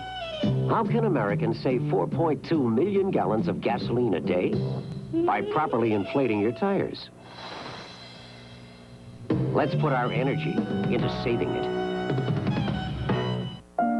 In these uncertain times, the intelligent investor focuses on current trends, watches the economic indicators, analyzes the various business sectors, developing keen insights before making a single move on Wall Street. On the other hand, the extremely intelligent investor has someone else help him do it. Prudential-based securities, rock solid, market wise. NBC Sports kicks off a new year with the Hall of Fame Bowl as Clemson battles Illinois. Then Louisville takes on Alabama in the Fiesta Bowl. And it's a primetime showdown of the Orange Bowl as #1 Colorado battles Notre Dame to decide the national championship. New Year's Day, NBC is the place to be. Back at Giant Stadium, that's Ted Marchibroda, the offensive coordinator, former head coach with the Colts, talking with Frank Reich. His game now. 3rd down, about 2.5 for Sims. Gets away from Smith, but not the second time. And that's Leon Seals who cleans up the work, and Sims drops short of the first down at the 30-yard line. The Bills do not Yes, they do. Call timeout. Their second spent in this first half, and Sims shaking a bit as he goes off. Sims must have turned an ankle or something. Look how fast he gets up that field, and then he lowers his shoulder. The only way you're going to be able to throw that ball with Smith on the field is take a very short drop and get rid of it, Dick. You take that typical deep drop, and he's right into the lap of the quarterback. Buffalo did not take a timeout, and now the clock has run from 1:51 down to 1:34. See that rush now. Sims has some problems of some kind out of this.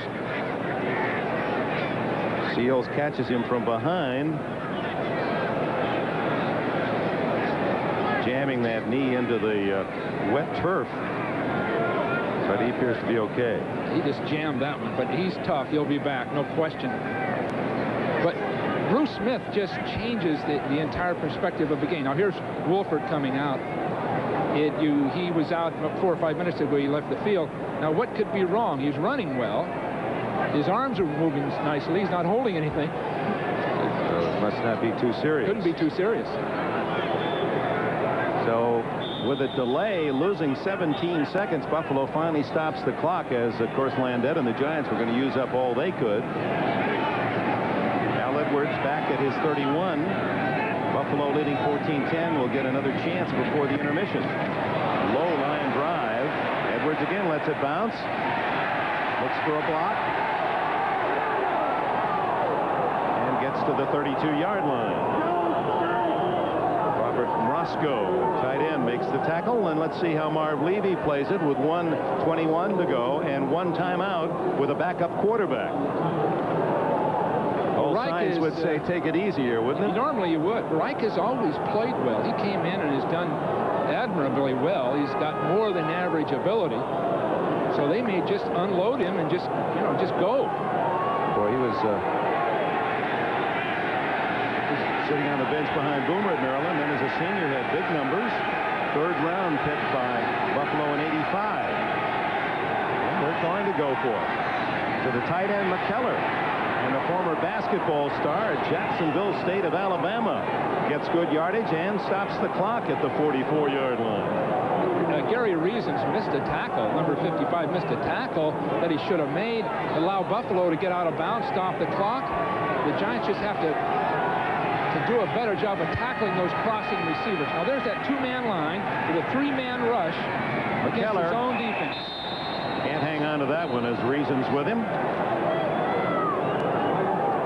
Going with 5 linebackers, any one of whom can blitz, giving them a 4-man rush. But Bill Belichick talked about funneling everything inside again with this form of defense and having a lot of people in there to stop those inside breaking patterns. 2nd and 10. Again, McKellar, the tight end. Into Giants territory at the 47, a gain of about 8. Carol Banks makes the tackle. Clock running just under a minute. Buffalo, remember, has 1 timeout left in the half. Giants are going to have to jump on those crossing receivers and be there when the ball gets there. Right now they're giving them those completions. 3rd down and 1, and Thomas doesn't make it. He is stuffed. Eric Howard from Gilroy, California, the world's garlic capital. He said that's his secret weapon. I just take some of that good Gilroy garlic and let my opponent know I'm here. Howard from Washington State. He and Keith Millard. What a tandem that was inside for the Cougars college. He sure started out well this year. When we were here earlier in the year with the Miami game, they were talking about Howard being a potential superstar in the league. Well, the Bills don't seem to want to run another play. The final seconds tick away. And now time called with 2 seconds left, and apparently Marv Levy says, well, we'll let it run down. We'll take 1 shot at the long pass where we can't be hurt with the Giants intercepting unless they really run a long one back. And that's the strategy here. I'm sure you can look for a Giants trying to block this punt. Or maybe they're going to go for it. I guess they are, aren't they? 2 seconds.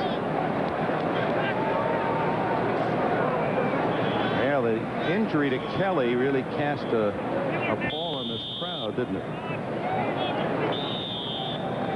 Well, They've got to get him back for those playoffs. That's the bottom line. They're in the playoffs. They've got to get him back for those. Well, the trips left.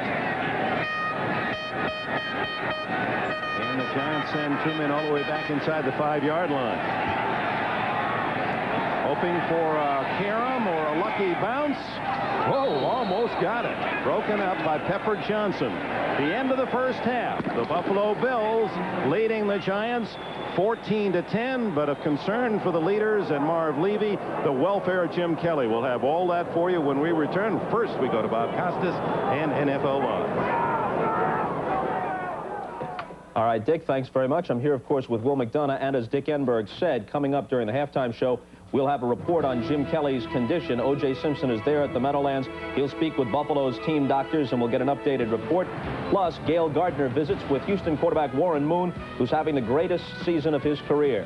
The underdog Bills, Giants were favored by about a field goal, leading 14-10 at halftime. This is the most important line on the field. It's the goal line. And I've got a play that's going to work magic every time we score. I know you're all counting on me. And I know every touchdown makes a difference to each and every one of you. We're all part of this club, and we're all part of this team. And most important, we're all part of this community. I'll show you how it works. This is a magical play. Watch and see. Since I teamed up with United Way, for every touchdown I scored during the season, a special group of corporations have pledged to make contributions to help kids cope with tough problems they face growing up in our society today.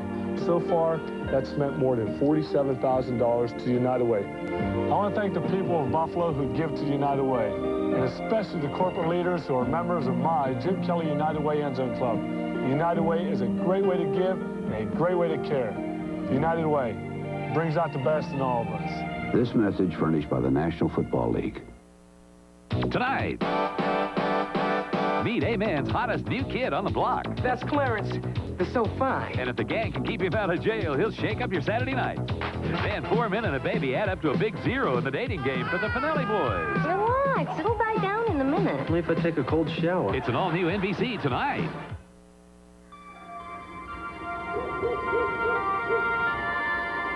To get more two-sided galvanized steel than Ford. To get more corrosion protection than Ford. And more standard horsepower to clear the road ahead. Dick Chasey switched to Chevy. We think you can see why. More people are winning with the heartbeat of America. Dave's truck is Chevrolet.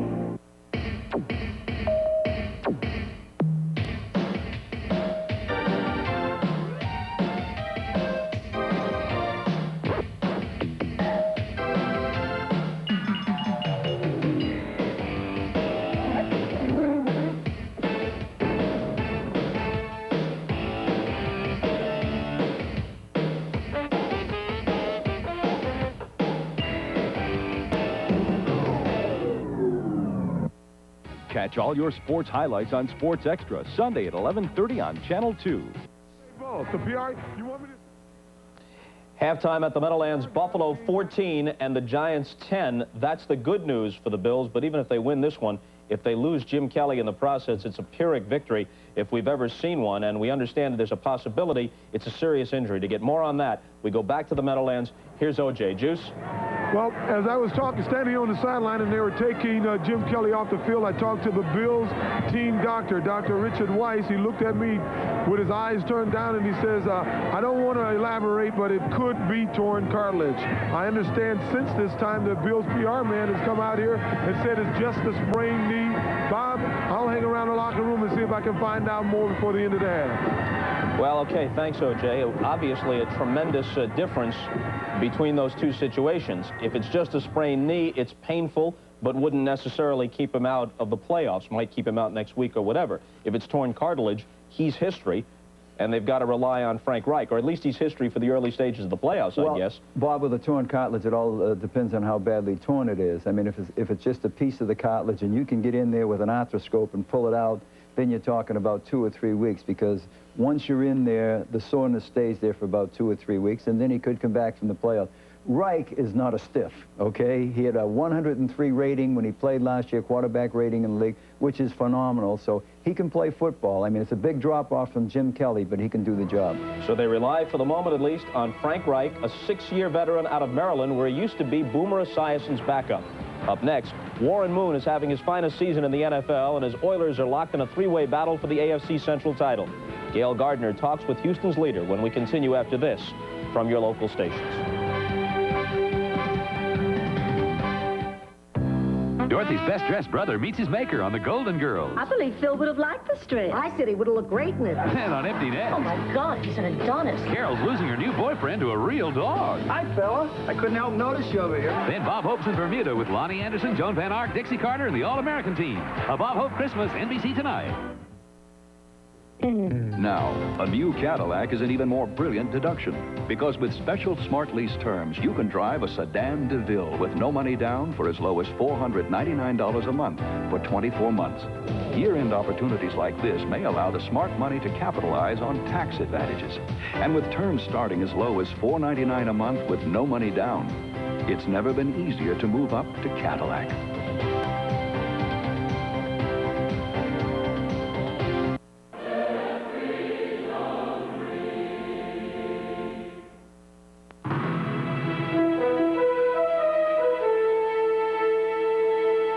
Well, today's Bills-Giants game is just the start of our NFL lineup for Week 15 of the season. Tomorrow's a doubleheader day on NBC, filled with playoff implications, by the way. One of the early games finds the AFC West co-leaders, Kansas City, hosting Houston, one of 3 first-place teams from the AFC Central. The Oilers suffer from a lack of overall team consistency, but their quarterback is flourishing under the run and shoot. Here's Gail Gardner with a story of a good moon rising. The moon. Throughout time, it has been an object of great wonder and legendary power. It can get a rise out of the tide and can turn mild-mannered men into savages. We have yearned to explore its cratered shores, and we have raised our voices to sing its praises. Moon hits your eye like a big beach.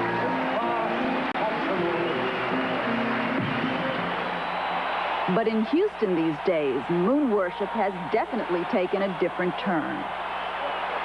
Warren Moon is a lot of things. He's a father, he's a husband, he's I think a pretty good athlete and pretty good quarterback.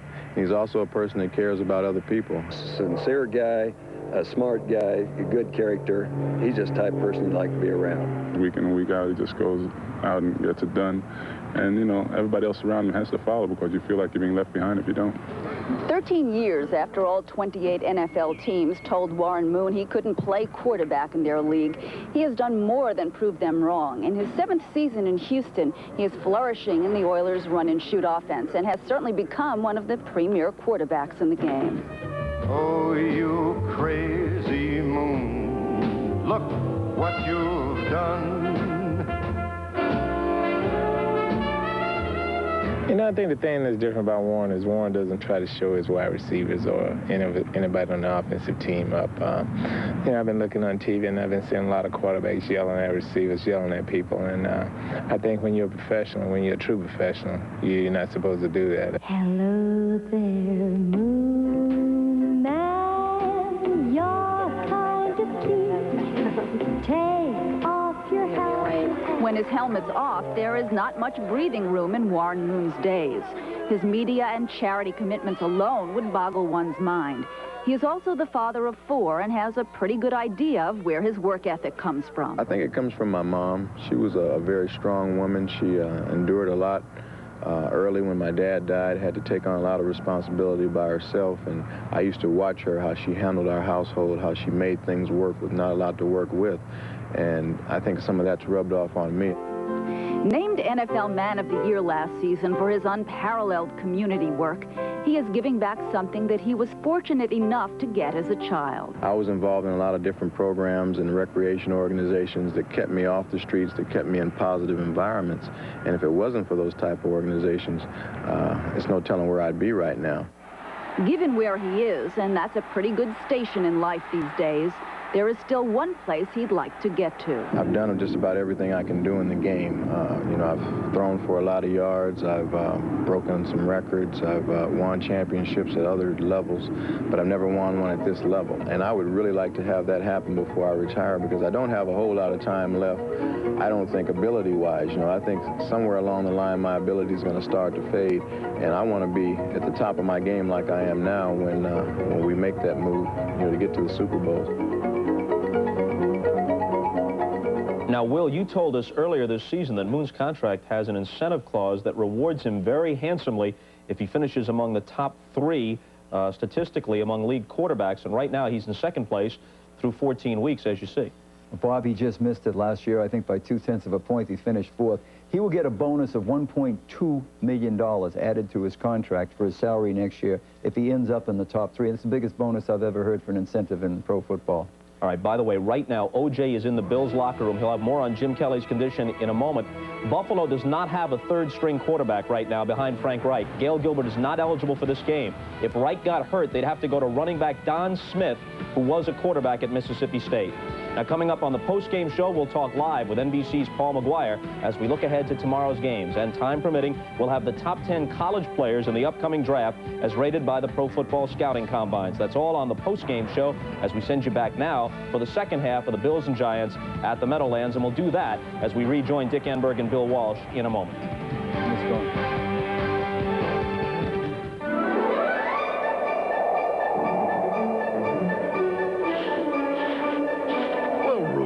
Got enough energy to pull us through?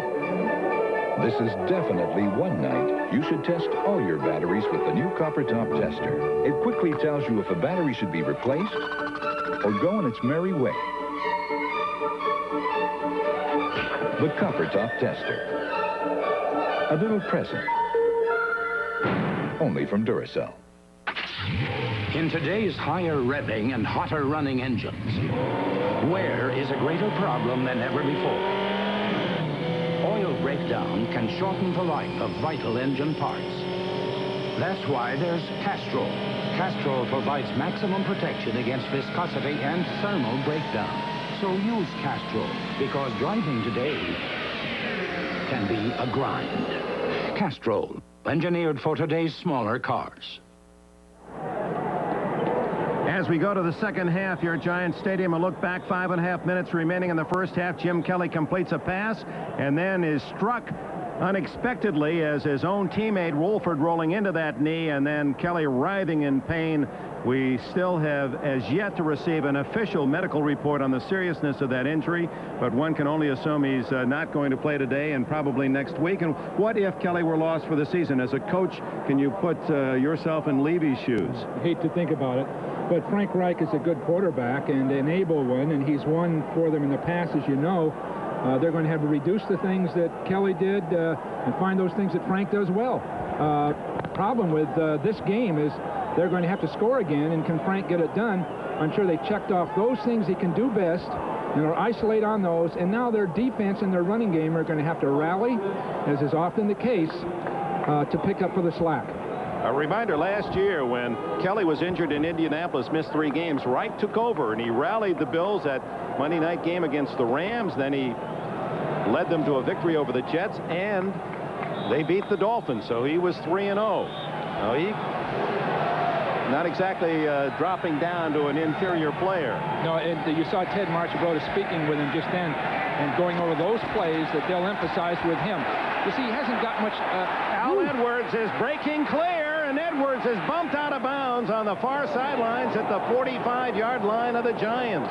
So Edwards, the rookie, with a big return, and Dave Dorson, the veteran, perhaps saved a touchdown. Well executed all the way up the field. You'll see him go inside the double teams, then right back out. There's a perfect kickoff return. All the blocks were there. And indeed, Dorson saved the score. So the Bills get a big return to start the second half. About half the crowd here at Giants Stadium, with this foul weather, deciding to head for the exits. Frank Reich for the injured Jim Kelly, and he's got a star behind him in Thurman Thomas. And Thomas with a call. Good play. Carl Banks wrapping him up. A gain of 2. Well, Reich will have a specific group of plays he'll run. The problem coming into a game cold like this is he had not gotten, I'm sure, enough practice to prepare for this game, where Kelly would get 80 or 90% of the practice for a league game like this, especially a big one. Frank Reich would get very, very little. So he's not going to be as sharp as he would be after another week when he'd be the starting quarterback in their next game. There's Will Wolford, number 69. He's the man that crashed into Kelly, creating the injury. He's okay. 2nd and 8.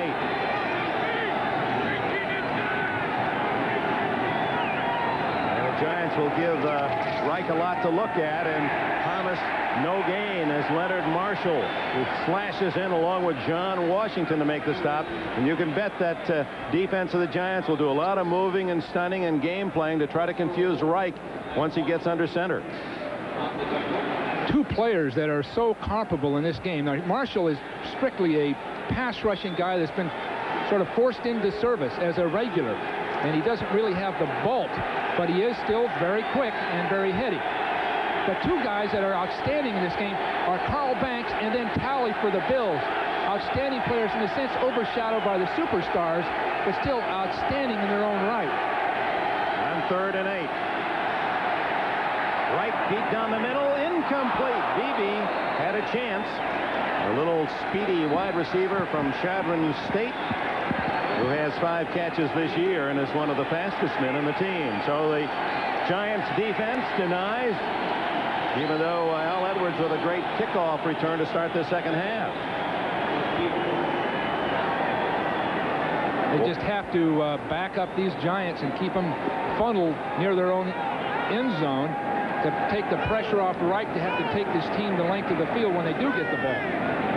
Dave Meggett at the 10-yard line, the NFC's top punt returner, averaging 11.5 a return.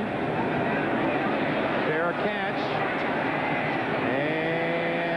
Giants will get the ball at the 20-yard line on the touchback. 23 yards net for Rick Tootin. 43 on the kick. Now here comes Phil Simms and the Giants. The pizza man, Phil Simms. What's the most money you've ever spent on a pizza? Oh, I say pure, just cheese, $3.95. Oh, you must have a little pepperoni and sausage. Well, you know what, $8.99. Sims is down over $22,000. He has purchased $200 worth of pizzas for 7 straight years on Friday. It's a tradition with the Giants. He said, I inherited it from a backup quarterback, Tom Owen. He said, I didn't realize it would get to these numbers. Think of the guy who gets the business, too. Rodney Hampton, and with those 3 yards, that is his career high, this rookie. He had nearly 80 yards last week against Minnesota, and that'll put him over the 80-yard mark. Let's go down to O.J. Simpson. Well, I talked to Dr. Richard Weiss of the Buffalo Bills, and it seems that Jim Kelly has an injury to his medial collateral ligament. He says it might be a slight tear. These injuries tend to heal well, and it maybe, just maybe, he can be back in 3 weeks. No sooner than that. Here's Hampton trying the center of the Bills defense to the 25-yard line. So it would appear, and these are preliminary reports and things do change, but from the medical side, that Kelly is out for the rest of the regular season. The Bills can only hope they can avoid having to play that first round in a wild card situation, so Kelly would have the extra week to heal. Well, that win over Miami, if they can get it in Buffalo, would really help. Kelly back for the playoffs. This team will be a potent force. But in the meantime, Reich is going to have to fill the gap by playing football with very little error and counting on his defense and his running game to pick up the slack. 3rd down 5. Batted down as Cornelius Bennett there. Oh, he must have been a basketball player himself, the way he defends. And a flag goes down out at the 31-yard line. Could be against Buffalo. Action from the Bills players not good. James Williams was number 31, was real upset at something. And most likely holding. It'd have to be. Defensive holding. And of course, the Bills saying that with a deflection, Maybe it happened after the ball deflected. Referee Haggerty and his crew say no, and the defensive holding call on 3rd down gives the Giants a 1st down.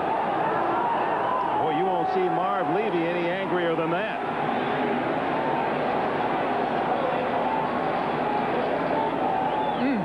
That's a tough call. Wow. Now, he did have a hold of a part of the jersey for an instant, but the ball was batted.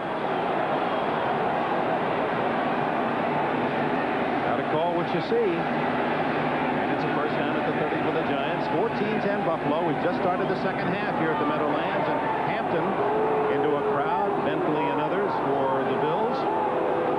The crowd's a little impatient. 70,000 people, a little impatient with the play calling. It is so conservative.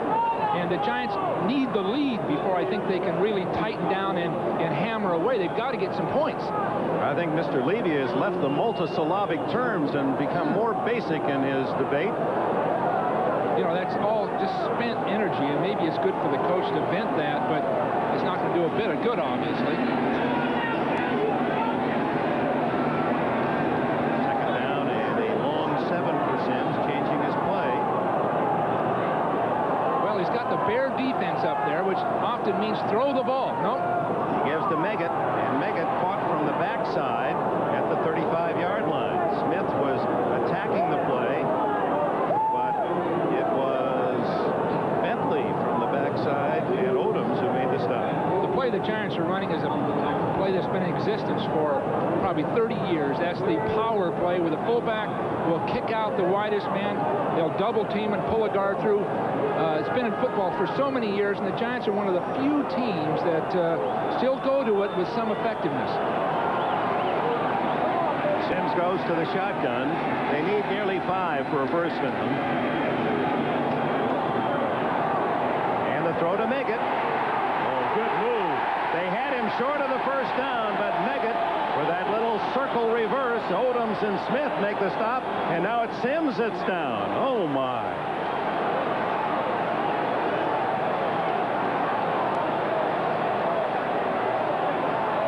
This is becoming a tragic Saturday here at the Meadowlands for quarterbacks. And now, Smith, same kind of thing. Same kind of thing, but it didn't look like Sims had any real contact on that knee. You know, he limped a little bit right at the end of the first half after one of those plays, and we spotted it, and it may just have aggravated that knee. I don't think he was hit that time, and it was damaged that way. He threw it off his back foot as though his knee was bothering him. And then he must have turned it on that artificial surface. So Jeff Hostetler from West Virginia, the backup to Sims, comes in. He's thrown the ball 25 times all season. Well, this is a so-called gut check for both teams. Lose their quarterbacks. Everybody has to pick up from there. First down at the 44. The Giants trailing 14-10. Hostetler, a little play action.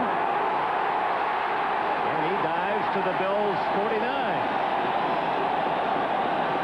Boy, Bobby Knight has to like that call. Bill Parcells is saying that his old buddy used to scout for Knight at West Point when Knight was the basketball coach and Parcells on the football staff. Says Bobby Knight says you're not using enough deception. Use that bootleg. Use that roll by the quarterback off a fake. Then, of course, Bill talks about Bobby Knight's style of basketball. Says how much deception. Absolute, solid, fundamental defense. 2nd down and 3. Hampton. First down at the 42. Roberts did a beautiful job, the left guard, on Bruce Smith of hitting him and turning him. Now, that's one of the problems Smith has, is the fact that he'll take one side of that blocker or the other and turn him. There's Sims. I bet he'll want to get back in that game. You watch. Uh-oh, that doesn't look as if he's happy with how he feels. Hampton now with 86 yards, his best pro game, this talented rookie, the former Georgia Bulldog.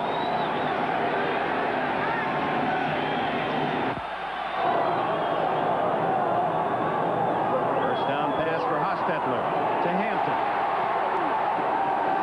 He's to the 36, a gain of 7 more before Bennett and Bentley can apply the stopper. They They like Hostetler's throwing ability. He doesn't move as well as Sims has in the past, but they like his arm, and they think he's a guy that has a future. But in talking with Bill Parcells, honestly, before the game yesterday, he's worried about the change of guard when Sims does step out of it after a number of years of playing. Phil is in his 12th year, so Hostetler, they're not sure, is the guy that'll replace him. So my guess is they've got sort of a mixed feeling about his future. But right now, the Giant future is out there for him. Hampton, he's the workhorse, and into the pile, could have the first down. Hostetler, a very bright player. In fact, he was a Rhodes Scholar candidate, academic All-America at West Virginia. In fact, smart enough to marry the coach's daughter, Don Neyland's daughter, Vicky. And he came into relief, wasn't it the Phoenix game? And Sims went out and rallied the Giants from a deficit to beat the Cardinals, who had a real design on an upset. The problem for both quarterbacks is the fact that they haven't practiced extensively, probably for some time. So this first game like this, they're not going to be as sharp as they normally would be. Just short of a first down. And Sims stays on that hot seat, the warmed bench across the way. So can't really read much by that, because Kelly was going to stay as well, only to learn that he really had suffered a serious injury when he thought, I guess, that it was just the pain of being hit, and then that pain wore away, and while cheering for a punt and jumping up and down, then he really felt the seriousness of the hit. Well, the way Sims is sitting there, he's fumble, and Hostetler falls on it forward for a first down. The way Sims was sitting there, he wasn't expecting to get any more action. You can see that. They're not even talking to him about the knee. He sprained his ankle in that Phoenix game when Hostetler came in, and it may have been an aggravation of the old injury. Because they're not paying a lot of it. The snap from center went right between his hands. It didn't look like he was ready to have the ball snapped. And of course, that comes from a lack of time with attention paid to you. But it fumbled forward, and Hostetler recovered for a yard gain and a first down. 7:10 left in the third. The Giants, a field goal favorite, the home field advantage, if you will, coming in. Trail by 4, 14-10. Again, the backup quarterback, they would tell him, they would be thinking as coaches, don't blow the game.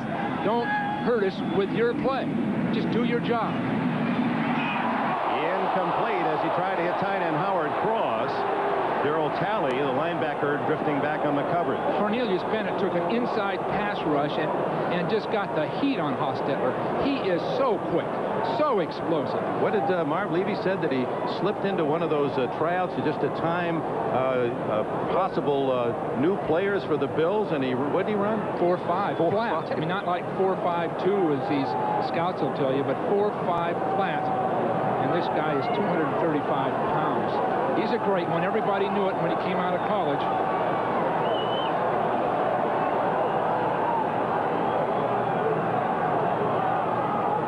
Hampton.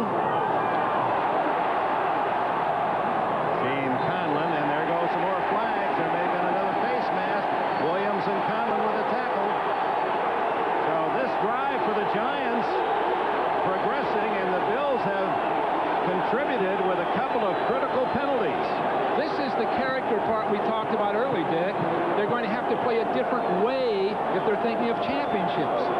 Jumping all over the field, being upset, picking up the flag, throwing it back, arguing with officials. You just don't finally win a championship that way. The problem with it, something can go wrong.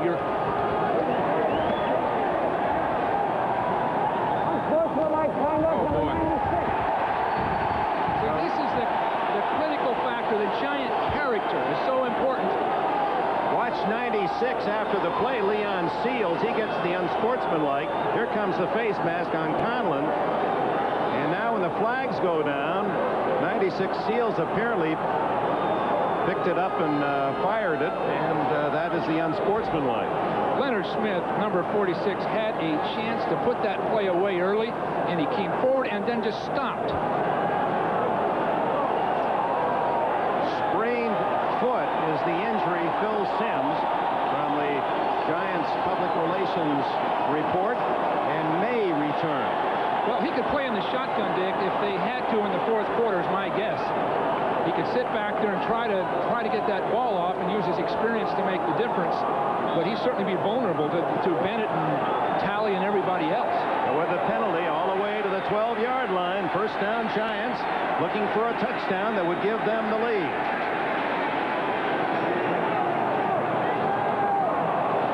Hampton met by Bentley, but boy, Hampton is strong. After the hit, gets 2 more yards. Well, Reisenberg and Bravaro are taking Seals and knocking him back off that line about 3 yards. That gives them a chance to break inside that block. Mark Bravaro, one of the great blocking tight ends in the league. He's had 5 surgeries, and that's slowed him down some. Minor surgeries, of course. But this is a real force in football. And that he's right at the critical point of these blocks when they run to their right. He can do just about everything. And some people didn't rate him that high in the draft, but has he come up to be one of the best of our time? Steele in the 4th round 5 years ago. On second down, Hampton again. Inside the 5. Seals and Bennett made the tackle, but now the Giant offensive line really getting off the ball and beating the Bills to the punch. Just going to that right side, and you've got to give a lot of credit to Moore and Reisenberg on the right, the blockers. They're doing an excellent job there of sustaining it, and then when the ball carrier comes by, all they can do is fall back off. The defenders fall back off and make the tackle, but in the meantime, he's making 5 yards. Third down and 1 as Hampton 3 yards from his first century as a pro.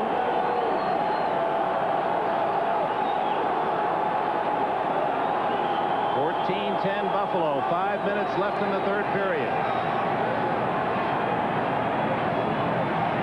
Otis Anderson stopped for a loss. Good play by the rookie Williams on the left corner. Williams penetrated and got there before the blocker got there.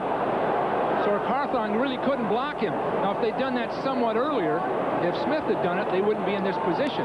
But those defensive backs have got to get across that line and explode forward and get there really before the blocker wants to block them. So Barr will try the short field goal. He hit on a 23-yarder in the first half. Still makes his home in the Pittsburgh area. Said he liked to finish his career back in Cleveland, where he had his biggest years. Still a little bit pained by the fact that the Browns let him go. And he hooks that one just through. And with 4:07 left in the 3rd, the Buffalo lead is 1. These people are about to become winners during Chevrolet Geo wintertime. Sir, what is the best-selling line of cars, and which trucks are more people switching to? Starts with C. Chevy. Brilliant. You can win with cash back or low financing. Miss, who has the most fuel-efficient line of cars and trucks in America? I know this. Getting to know you. Gee, oh. Yes, Geo, you can win with a first-time buyer bonus. I knew that. You too can be a winner during wintertime at your Chevy Geo dealer. Radio Shack sale price compact disc players are showing up everywhere this Christmas. Under Bob's dashboard. This high-powered Optimus CD player fits any car. Under Debbie's pillow. With this portable CD, she can listen to music anywhere. Under our bookshelves, where we can all enjoy this Optimus programmable CD player with remote control. Put a sale-priced CD player under your tree this Christmas. Only at Radio Shack, America's technology store. Nobody compares for Christmas shopping. When you rent from Hertz in Florida, you get more than a great car at a great rate. The real bargain is the company behind the car. Because whatever it takes to make your vacation go smoothly, Hertz is there to make it happen. From emergency road service that's as close as a phone to free unlimited mileage. Wherever you roam. Next time you're in Florida, wouldn't you feel better with Hertz behind you? Hertz, we're America's wheels.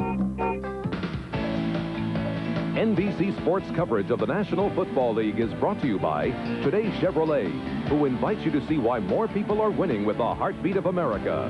By Radio Shack, America's technology store. Nobody compares for Christmas shopping. By Bugle Boy Company, because any closet without Bugle Boy is an empty closet. And by Canon, photographic consultant to the National Football League. within one, 14-13. A typical Giant drive, nearly 9 minutes, 16 plays to get the field goal. That's Don Smith. Good running for Smith. Tampa Bay's second pick in '87 out of Mississippi State, and the emergency quarterback in case something should happen to Wright. Timeout, Buffalo. You're the top. You're the Coliseum. You're the top. You're the Louvre Museum. You're the best in beer. That fact is clear. Each drop, you're number one. Second to none. You're the top. Heineken, America's #1 imported beer. Amstel Light, America's #1 imported light beer. You're a cut above the taste we love. Each drop, you're the best of both worlds. You're the tops. One day there was just too much gray. I thought, should I or shouldn't I? I didn't. I was afraid it might look phony. I wanted natural-looking color, and I wanted to do it right, with no pouring and mixing. Nobody else could give me what I wanted until Clairol Option Instant for Men. I figured if it's from Clairol, I could trust it. I could. I went from gray to my natural-looking color in 5 easy minutes. My hair looks great, feels great. When I look in the mirror, I don't see gray. I see me. Do it right with Option, also in gradual formula. Everybody's talking about fuel economy. But Chevy trucks are doing something about it. Chevy trucks give you better gas mileage than Ford. In fact, the Chevy C1500 Standard V6 gives you better gas mileage than any full-size Ford pickup. Maybe that's why more truck owners are switching to Chevy trucks. More people are winning with The heartbeat of America. Today's truck is Chevrolet. Their strengths. And here's Bo Jackson around the corner and down the sideline, and there he goes. Their weaknesses. History shows that if you feature a halfback, you don't win Super Bowls. How good are the LA Raiders? Bill knows, and Sunday you will too. 12:30 Eastern on NFL Live. There's the third-string quarterback for the Giants, Matt Cavanaugh, the former Pittsburgh star, not in uniform. Should they have to go to emergency, Mark Ingram, the wide receiver, would go under center for the Giants. We told you Don Smith, the running back for Buffalo, is their emergency quarterback. Reich starts at his own 33. 14-13 Buffalo, late in the third. And Reich goes down. Leonard Marshall. 4.5 sacks on the year for Marshall.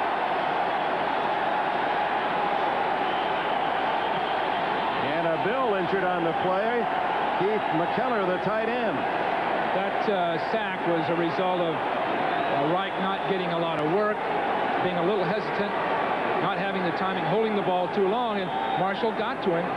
Now Marshall is going to come from the right of the screen and come right underneath, all the way underneath, and Wolford is just not able to take him. Wolford comes off on Taylor later, but indecisiveness on everybody's part of the Buffalo Bills. Timeout with 3:53 left in the third. These people are about to become winners during Chevrolet Geo wintertime. Sir, what is the best-selling line of cars, and which trucks are more people switching to? Starts with C. Chevy. Brilliant. You can win with cash back or low financing. Miss, who has the most fuel-efficient line of cars and trucks in America?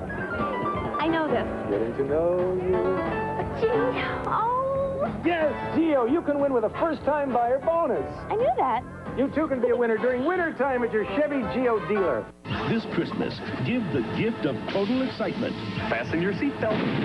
Give Total Recall on video cassette. Catch. Arnold Schwarzenegger. I knew you wouldn't let me down. Total Recall, now on video cassette. What is the image of a rebel?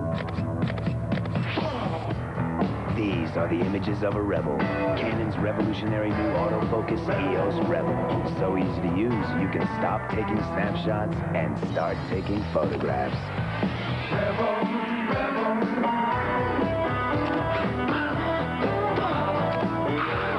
Image is everything. EOS Rebel from Canon. So advanced, it's simple. When you have these, why would you need a Black & Decker Power Ratchet? Because it's faster, easier, and works in lots of places manual wrenches can't. The Black & Decker Power Ratchet. It's really turning a lot of heads. Phil Simms, starting quarterback, Giants, foot injury, not believed to be serious, could play today. Doesn't look as if Phil is. And Jim Kelly, quarterback, Buffalo, serious knee injury, may be out for the rest of the season. After the sack, 2nd and 19, and this crowd now trying to help the Giant defense.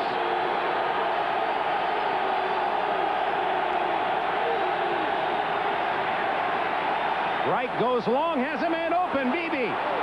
First down at the 31 of the Giants. Now, how could that happen? They rushed 4 people, and Beebe just ran right by Perry Williams, just ran right by him. So 40. It must have been a blown coverage or something, Dick. Good protection. Look, he just throws it up. Not there at all. So Williams must have been fooled by something or whatever, but so easy.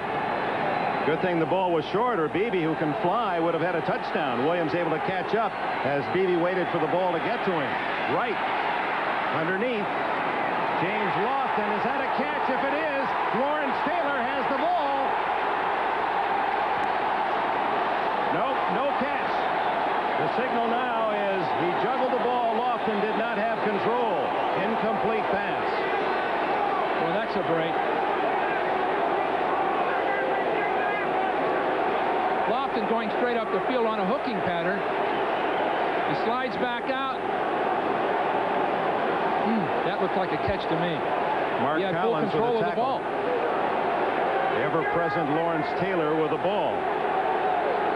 Wright did a fine job of holding it and waiting for Lofton to get open, but it looked like Lofton had control.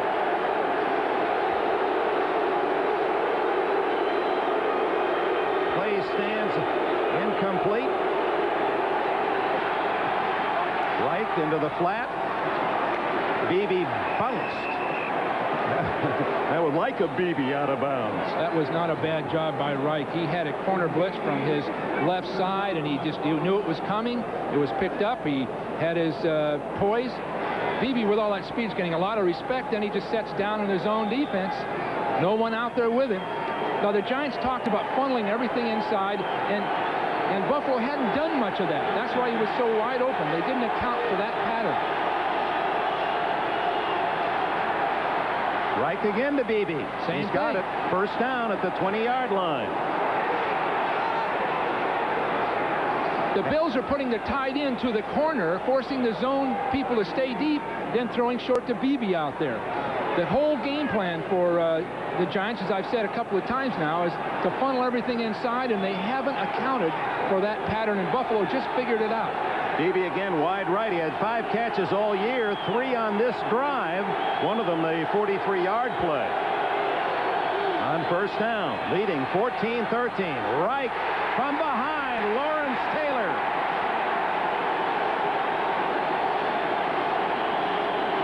Taylor with 9.5 sacks now this year. Wright took an extra second or two before he threw it and then was going to run with it. But watch how easily Taylor starts up the field. He really isn't rushing that hard. And Parker lets him inside late, and he makes the stop. Now, Parker, the offensive tackle, a backup, is in there, and he was mesmerized by Taylor. Out of the backfield to Thomas. He could get up and run. There was no contact, and boy, Thomas gives you second and third effort. He really is the complete package at 200 pounds, strong enough to break tackles, good hands, good feet. That's a screen pass, and Kent Hull is outside making a block. He picks off 2 people, Reasons in particular, and Thomas waits for his block. So Kent Hull is center on a screen pass, wiped out 2 people, and got that first down for him. Now that's not a first down. Third. Oh, no. You got it. The Taylor sack. Right. Driving the Bills back. And on 3rd and 8 with less than a minute to go in the third. Don't know why there's a timeout here. Well, that assured them really a field goal shot here, which can really help. Get them 4 points ahead. But that wet ball, and Norwood doesn't have he's accurate but not strong. It'll be a test. The wind, normally a hazard here, not present.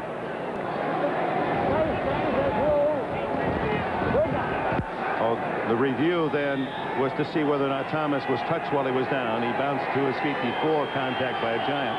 So the play counts. Ball at the 17. The best move here would be to run the ball between the goalposts right up the middle and kick that field goal. Right to the tight end. And McKellar, who was injured earlier, gets it to the 11, shy of the first down by 2. Reasons and Jackson with a tackle. There's McKellar. He was NCAA Division II basketball championship team at Jacksonville State of Alabama. He's really been a project for them. His fourth year of football, really. Third year in the NFL, but they've just took their time, developed him over a period of time, and he's one of the better athletes at that position in the league. Looks as if the Bills will let the quarter run out and try the field goal at the other end. And so it is 14-13. The Bills lead the Giants. Will return to Giant Stadium after these messages from your local station. Tuesday, an anchorman covers his own death. I know it's only a matter of time. From AIDS, the controversial, critically acclaimed episode. Life Stories on NBC, Tuesday.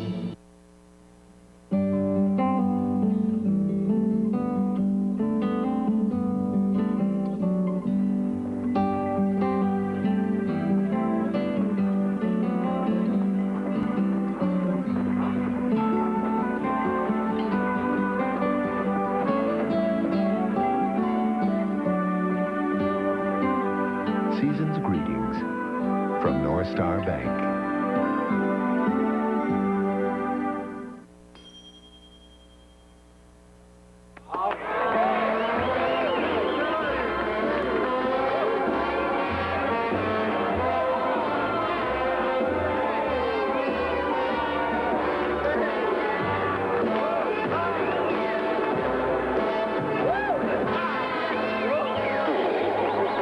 If it's out there, it's in here. The 9X Yellow Pages. Why would anyone need another? So many trucks. So many trucks means so much variety. Right now at your Western New York GMC truck dealer. If you thought GMC trucks were just tough pickups, think again. We've got family vans, sport utility vehicles, and more. Check out the Sierra, the Safari van, the new Sonoma, the S15 Jimmys, and the family-size Suburban. Hurry to your nearby Western New York GMC truck dealer today. With so many trucks, there's so little time.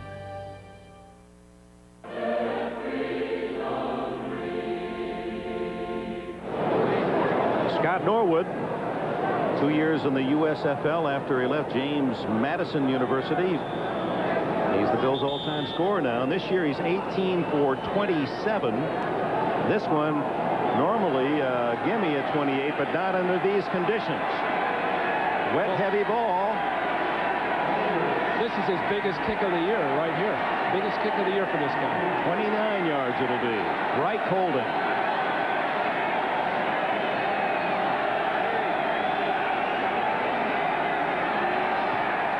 He's got it.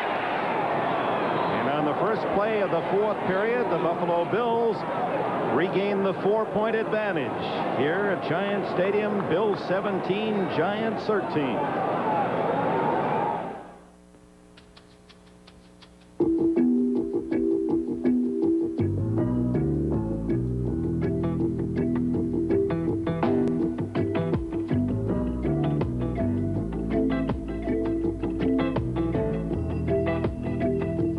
Darling, after 10 years, the only thing I'd change about you is your clothes. Bugle boy. Why don't you try this one on first?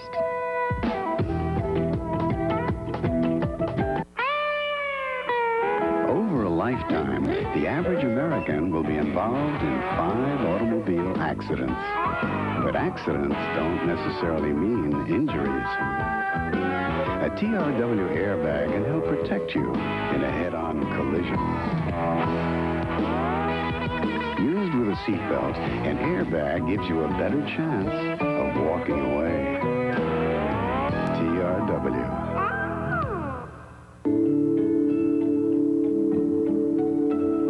3M salutes the Olympic athletes who found a better way.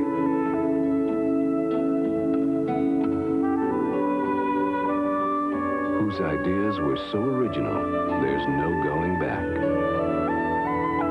That That same innovative thinking helped us invent Scotch brand tapes, and people have been sticking with us ever since. 3M, innovation working for you.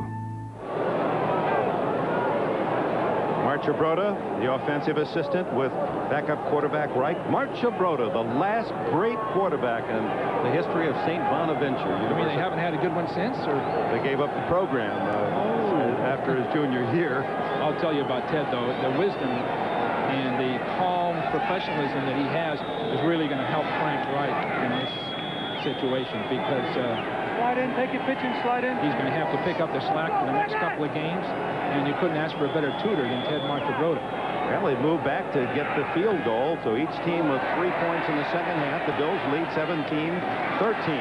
Hampton with a short kickoff, tackled at the 28-yard line. Let's look at the AFC Central standings, the most contentious of all the races, with Cincinnati, Houston, Pittsburgh tied. The Steelers are in the toughest spot. You see their division record 1-3, and we have games that certainly will impact who goes on to the playoffs tomorrow. Houston will be in Kansas City against the tough Chiefs. DeBerg, how about him for MVP? What a year he's had. Well, both those quarterbacks. Moon as well. Moon, brilliant this year, and DeBerg, great leadership. So that game in itself could be comparable to a championship game. Cincinnati Raiders, the late game, is Hampton looking for 100 yards. Gets about 2 on that carry. Jeff Wright, the nose tackle from Central Missouri State, made the tackle. Wright came up the field and almost caught it, but he forced everybody to go deeper, and by the time the ball carrier got to the line of scrimmage, they're all waiting for him. This Bill defense just attacks, and sometimes they're not fundamentally sound or together in what they do. It's not that well coordinated, but as a bunch of individuals, they go after it. Hampton with his first century, 102 yards with the Giants, and they feel he's going to be potentially a great back, not just a very good one. There he is again. Every time he's hit, he gets 2 more yards. Yeah, he hits and spins. That's the one thing you can coach for a ball carrier is the hit and spin. But that time, Bruce Smith was handled beautifully. He was pushed way inside, and then Wright came outside, Hostetler, to throw the ball. It was just beautifully done. He went inside, Hostetler came out, threw the screen pass. Darryl Talley, the hit, a yard shy of a first down. 13.5 minutes left. Bills by 4.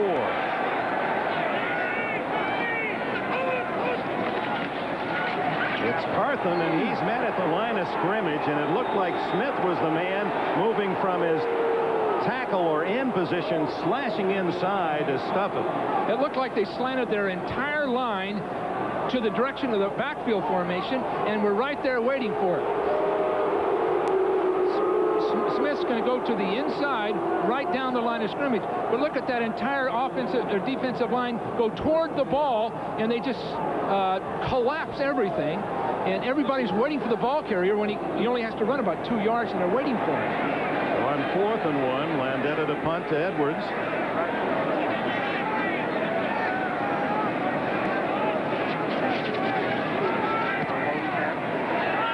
Punches this one to the 20.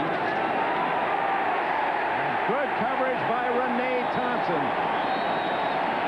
Thompson from Miami a year ago, and Bill Parcells says he's one of the most valuable players I have. What a special team star. Timeout.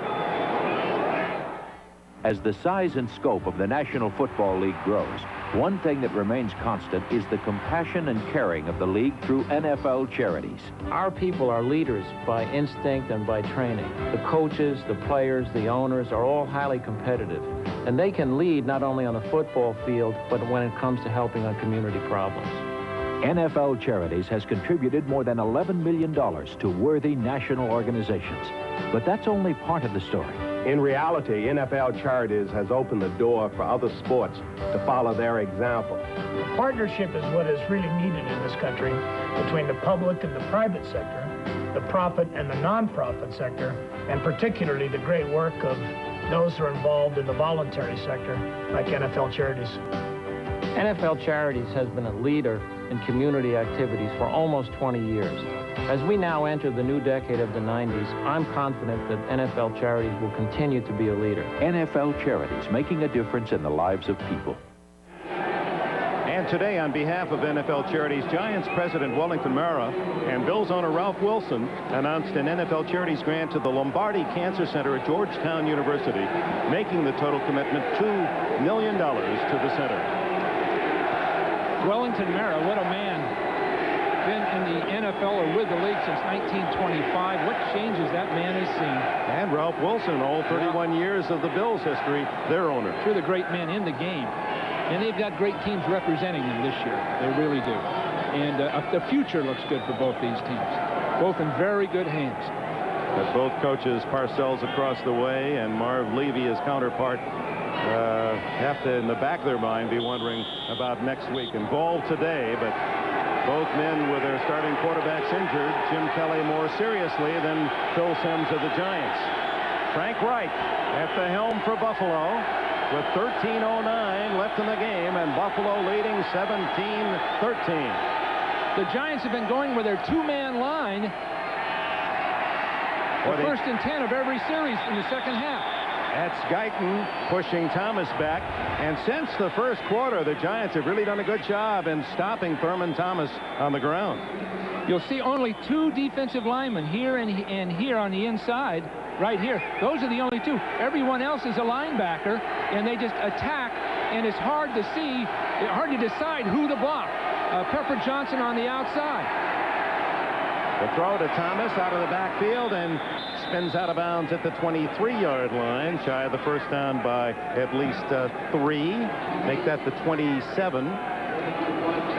Lawrence Taylor with the tackle. A lot of poise by Reich that time. He had a lot of people after him and just held the ball until the pattern broke open.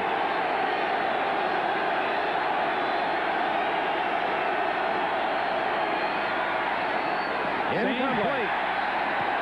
Thomas covered by Taylor, and the Bills will have to give it up. Again, that was the problem. The pass rush really did that because Reich had pushed against him, and he had to throw off his back foot. The ball fell short. Looks a lot like Steve Grogan, doesn't he, with the helmet on and all, the eyes. A veteran with the New England Patriots who suffered through a tough season in the twilight of his terrific career.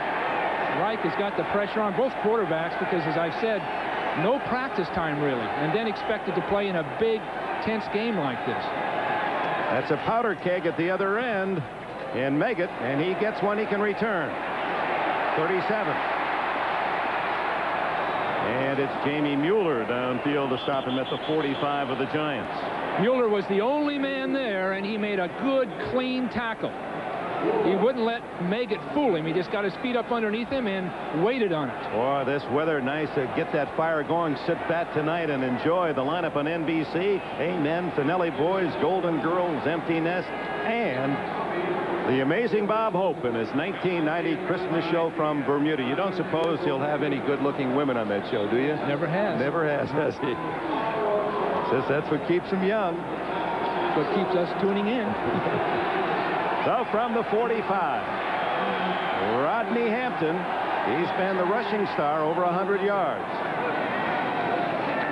Play action. Hostetler wide open is Howard Cross. And the tight end is to the Buffalo 34.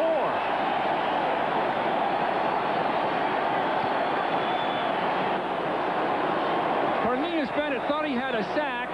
Then he realized he'd better get there because it was the bootleg. You see the fake to our right and Hostetler coming out. No one there to cover him. It was just like it was unaccounted for in the defense. They thought it might not ever happen. Cross, who has caught only 6 balls all year from Alabama. That was a good call from the sideline. Excellent call. 21 yards on the play. 11:55 left in the game. Fake again to Hampton. Going long for Baker. And it's out of bounds. They went after Nate Odoms. And he's tough on that man coverage. He's sort of a self-professed great player, but he is darn good. I'd put him in the category of Ross of Kansas City. Smallish, powerfully built guys, but they're very, very quick. He's from Wisconsin, 5'10" and a solid 188. He played 2 years with Al Toon, the Jets receiving star. They don't throw often in his area.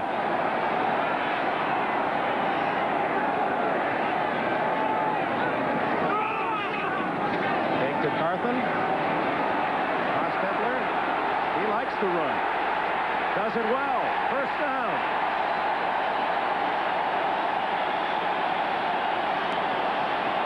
Let's get a report on Phil Simms from O.J. Well, I went over to the Giant side of the field, and I was trying to get the team doctor's attention. He couldn't come over because he was busy at the time, but the gentleman standing next to him, whose name I didn't get, walked over to me and said that Phil Simms simply had a sprained ankle. It was bothering him a lot, and that he would not come back into this football game. O.J., that was the injury that Simms suffered against Phoenix when Hostetler, in relief, led the Giants to victory from behind. If Hostetler did something on that play that Simms wouldn't do, he really was decisive on where he would run. Hampton drilled in the backfield by Bruce Smith. Boy, is he a load at 267. He moves like a 220-pound linebacker.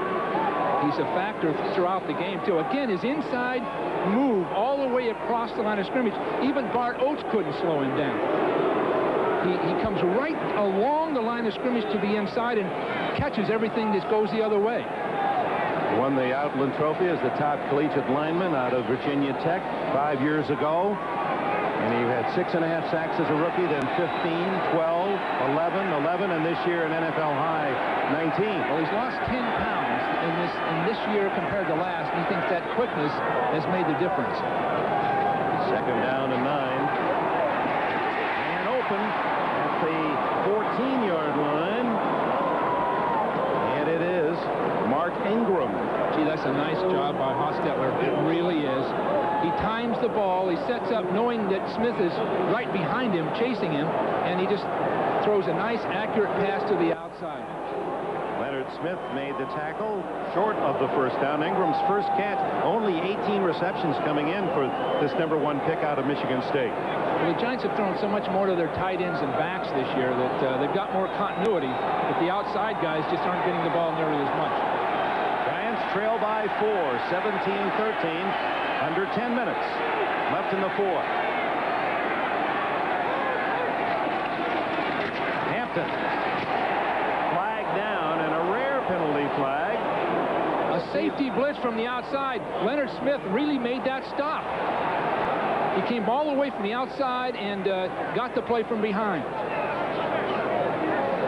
Close to a first down. And the Bills won't have a measurement here. They want to push the Giants back to 10.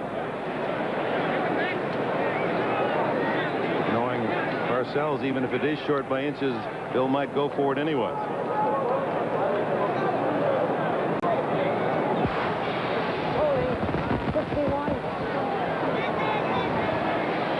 Some of that moisture into the microphone of Haggerty, apparently on Cratch.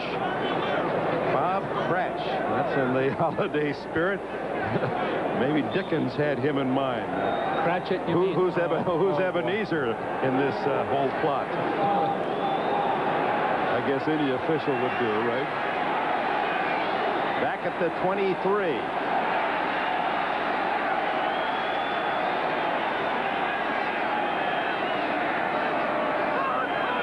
Third and 12. And Hostetler covers it back at the 43, and that takes the Giants out of field goal range. I was watching Smith. What happened, Dick? The ball just go off his knee or something? Here's Oates with a snap. Oh, way off the mark.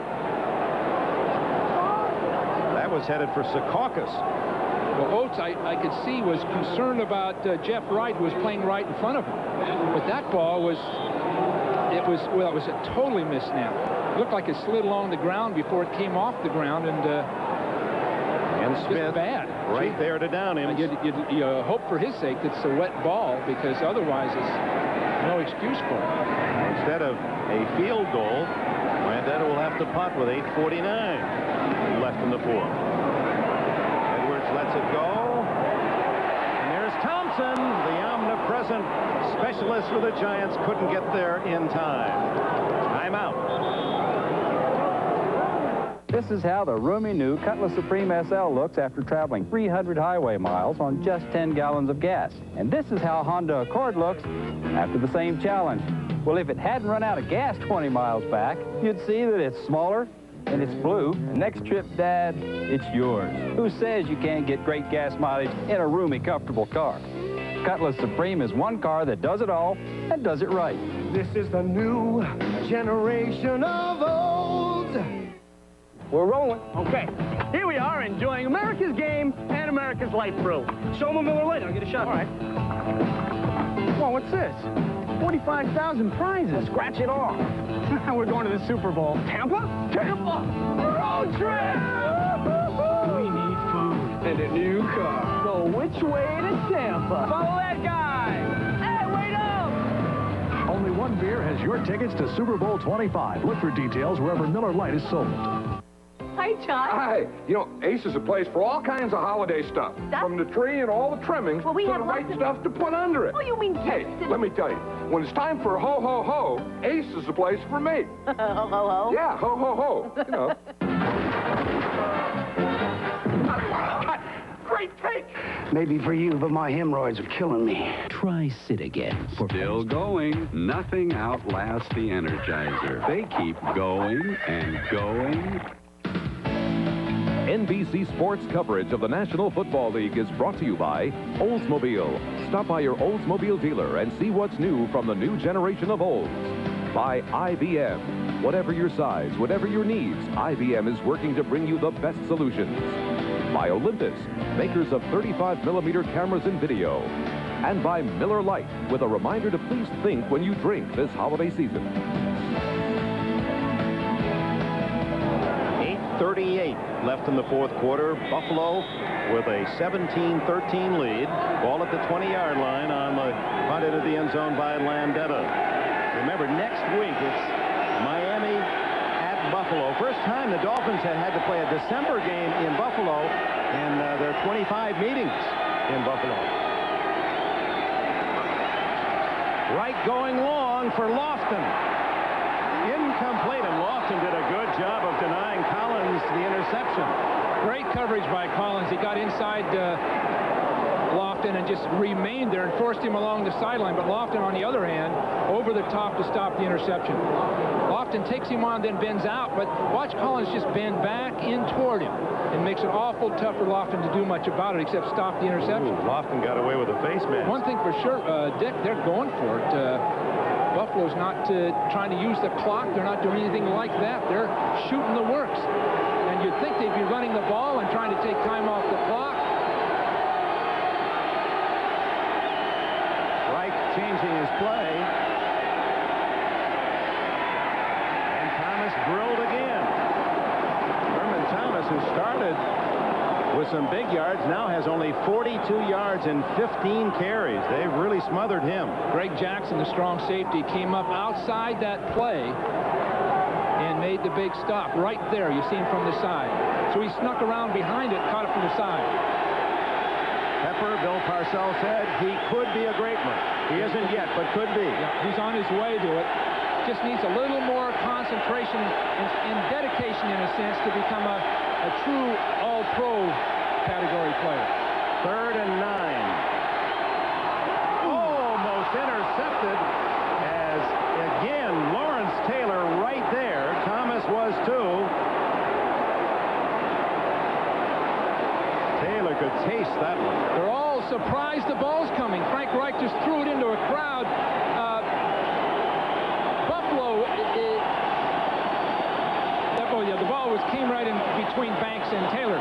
But Buffalo's sort of flippant about what they're doing with the ball now. 2 incomplete passes. Instead of taking time off that clock, they got nothing out of those passes and stopped the clock on top of it. And now it's Meggett waiting for this one from Tootin. At the 37. And a flag down as Meggett tackled at the 45-yard line with 7:38 left in the final period. Somebody's going to have to block Jamie Mueller on those punts because he's making the stops on Meggett every time. And that's no easy chore. He's getting by the man trying to block him and coming up making the stop. Harry Williams, 23, guilty of the foul. It'll push the Giants 10 yards farther toward their own goal.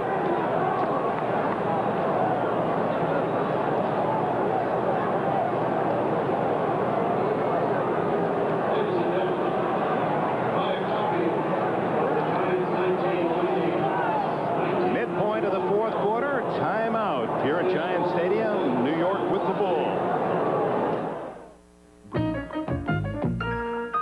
If you want to do more than one thing at the same time, don't expect an ordinary computer to get the jobs done. But an IBM PS2 with microchannel can crunch numbers, search files, share information, revise graphics all at once. With microchannel, a PS2 can work harder than ordinary computers, so you can get many things done at the same time without going to pieces. To be more productive, how you going to do it? PS2 it. A question.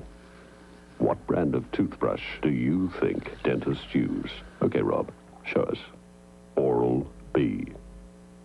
Oral-B. The toothbrush more dentists use.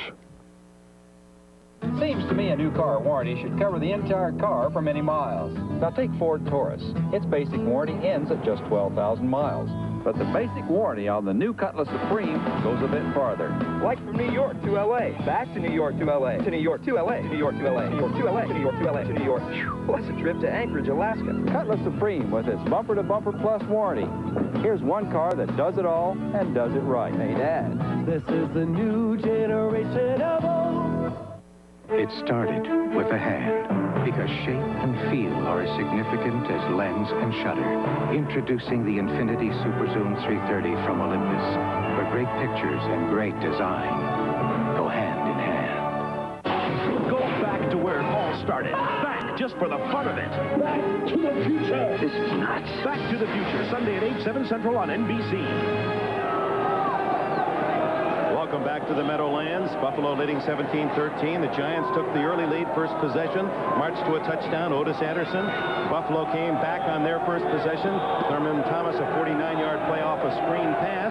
Eventually it was Kelly to Andre Reed, 6 yards for the score. Then Thomas scored from 2 yards out early in the second to make it 14-7. A Barr 23-yard field goal, 14-10 at the half.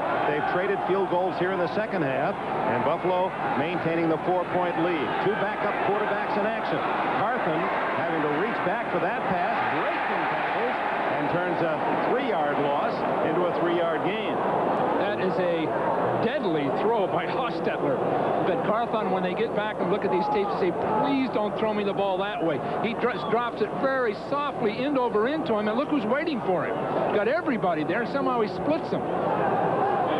The back never wants to see that. That's why O.J. Simpson refused to catch a pass. Those kinds of things. Carthen, what a blocker.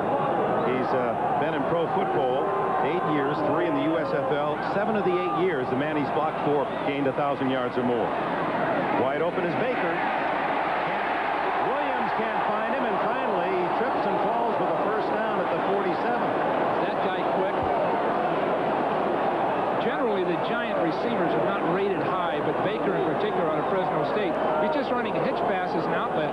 But watch what he does instinctively. He spins away and has 2 guys overrun him. Well, Fresno State's had a good run of receivers, haven't they? Henry Ellard, Stephon Page of the Chiefs, and then Baker followed them. The Bulldogs. Jim Sweeney. There's a design rollout. And he gets it away to the tight end Cross, and Cross scrambles to a first down at the 40.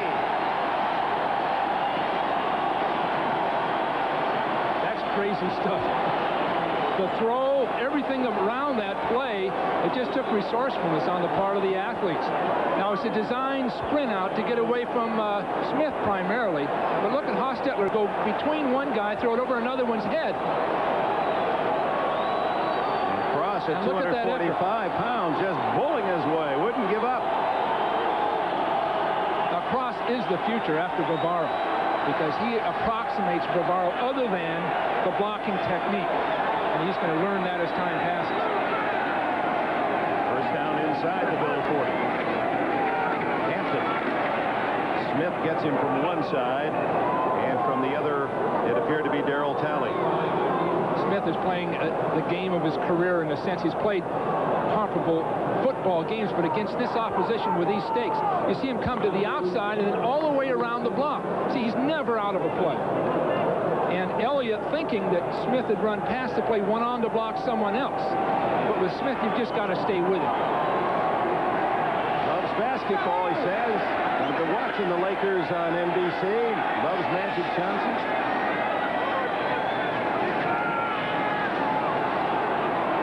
Lots of time. Oh, Meggett was open. Everything was good for Hostetler.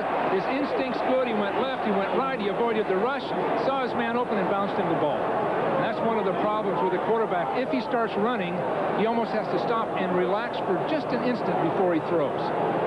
Now, your former quarterback, Montana, does that so well. He'll roll away from trouble, plant, step into the pass, not just kind of throw drifting to the sideline. Sure, when those muscle groups are sort of antagonistic to a throw, so you're running and trying to throw, and you're bound to be inaccurate. Ooh, that kinesiological approach, that's what does it, huh? Took that. I think a lot of things. Hostetler on third down to Baker.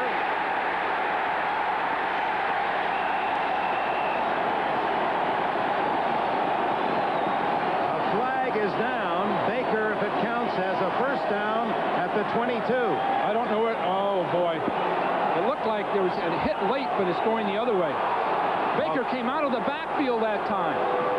He snuck out of the backfield and was uncovered. The wide receiver lining up in the backfield. Offensive interference. You rarely see that.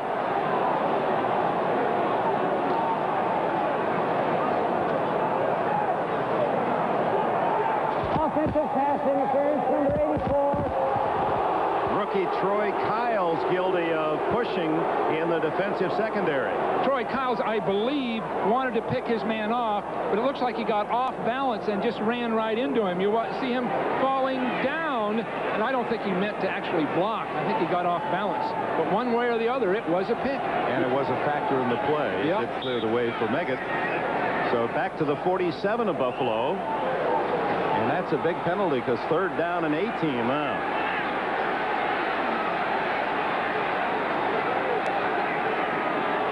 4:37 left. Buffalo by 4. Hostetler running and doesn't get much this time. Smith got a piece of him first, and then the tackle secured by Darryl Talley. Boy, that's a 1-2 force. That linebacker Talley, so underrated, and Smith, well, he's not overrated. Talley is in beautiful position on his own, but watch him come forward. Smith, again, had two people blocking him, but the minute Hostetler started running, Smith came right around both of them, as usual. You can almost count on it. Landetta.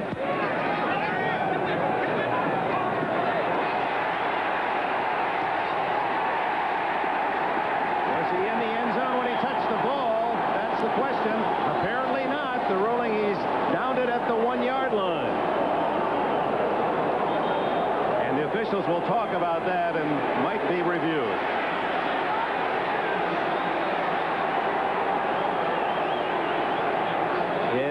His foot was on the line when he touched the ball from that angle, and they'll take a second look at it.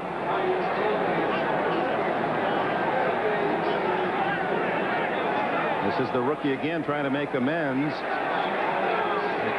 And Troy Kyle's game effort, we'll see if it is allowed. In the meantime, we will take a break. 3:54 left. Buffalo with the ball and a 17-13 lead. Whether I'm racing 200 miles an hour or driving 55, I don't accept compromises. You shouldn't either. The car should be responsive yet fuel efficient, roomy yet sleek, not to mention affordable. Well, surprisingly, one car does all that and more. The new Cutlass Supreme. So take a look at any new Cutlass Supreme and see for yourself. Here's one car that does it all and does it right. New generation of old. By New Year's Day, many Christmas gifts for men are gathering dust. So give the gift that makes dust instead. the Skill Saw Classic Edition. Give a skill tool this Yule. David, pleasure meeting you. Clint Eastwood. Charlie Sheen. That was your new partner. You're kidding me. The Rookie. Looks like you forgot to dry off behind your ears this morning. He took a mute kid. Beer, please. And made a hero out of him. This is where the fun starts.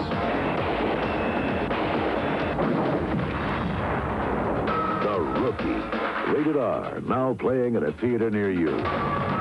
In Killarney, legend says take a deep breath after it rains and that fresh, clean feeling will last the rest of your journey. There's a bit of this in every bar of Irish Spring. Ah, the lost and fresh scent of Irish Spring. The Irish never quit. The Bengals. The Raiders. Boomer and Bo. Sunday. Early in the game, Thurman Thomas was a factor. You see Phil Simms, perhaps the reason why he stayed out here in the cold is to be an advisor counselor to his partner Hostetler, and the ruling, instant replay officials, that the ball was indeed a touchback at the 20-yard line. Now let's look at the, well, another look at it. Watch the left leg, right, or the there. right leg, is touching the goal line as he tried to knock it back. Troy Kyles slowed down about the 20-yard line. If he'd have kept running, he'd have gotten there early. That's just inexperience. They'd like to run the ball now, but Thomas has been ineffective since early in the second quarter. The Giants have keyed in on him. And he gets about 4 on that play, which gives him 7 yards total in the second half. Rushing. Well, he'll most likely get 5 or 6 more chances if the Bills have their way. Just take him and hammer it and use the clock. And even those numbers in the first half are misleading because you got to factor in some catches. One, a 45-yard plus catch that led to a touchdown. They really stopped Thomas. Of course, Belichick, the defensive coordinator for the Giants, said we've got to take Reed out of the game, got to take Thomas out of the game. They're the two guys who can really beat you.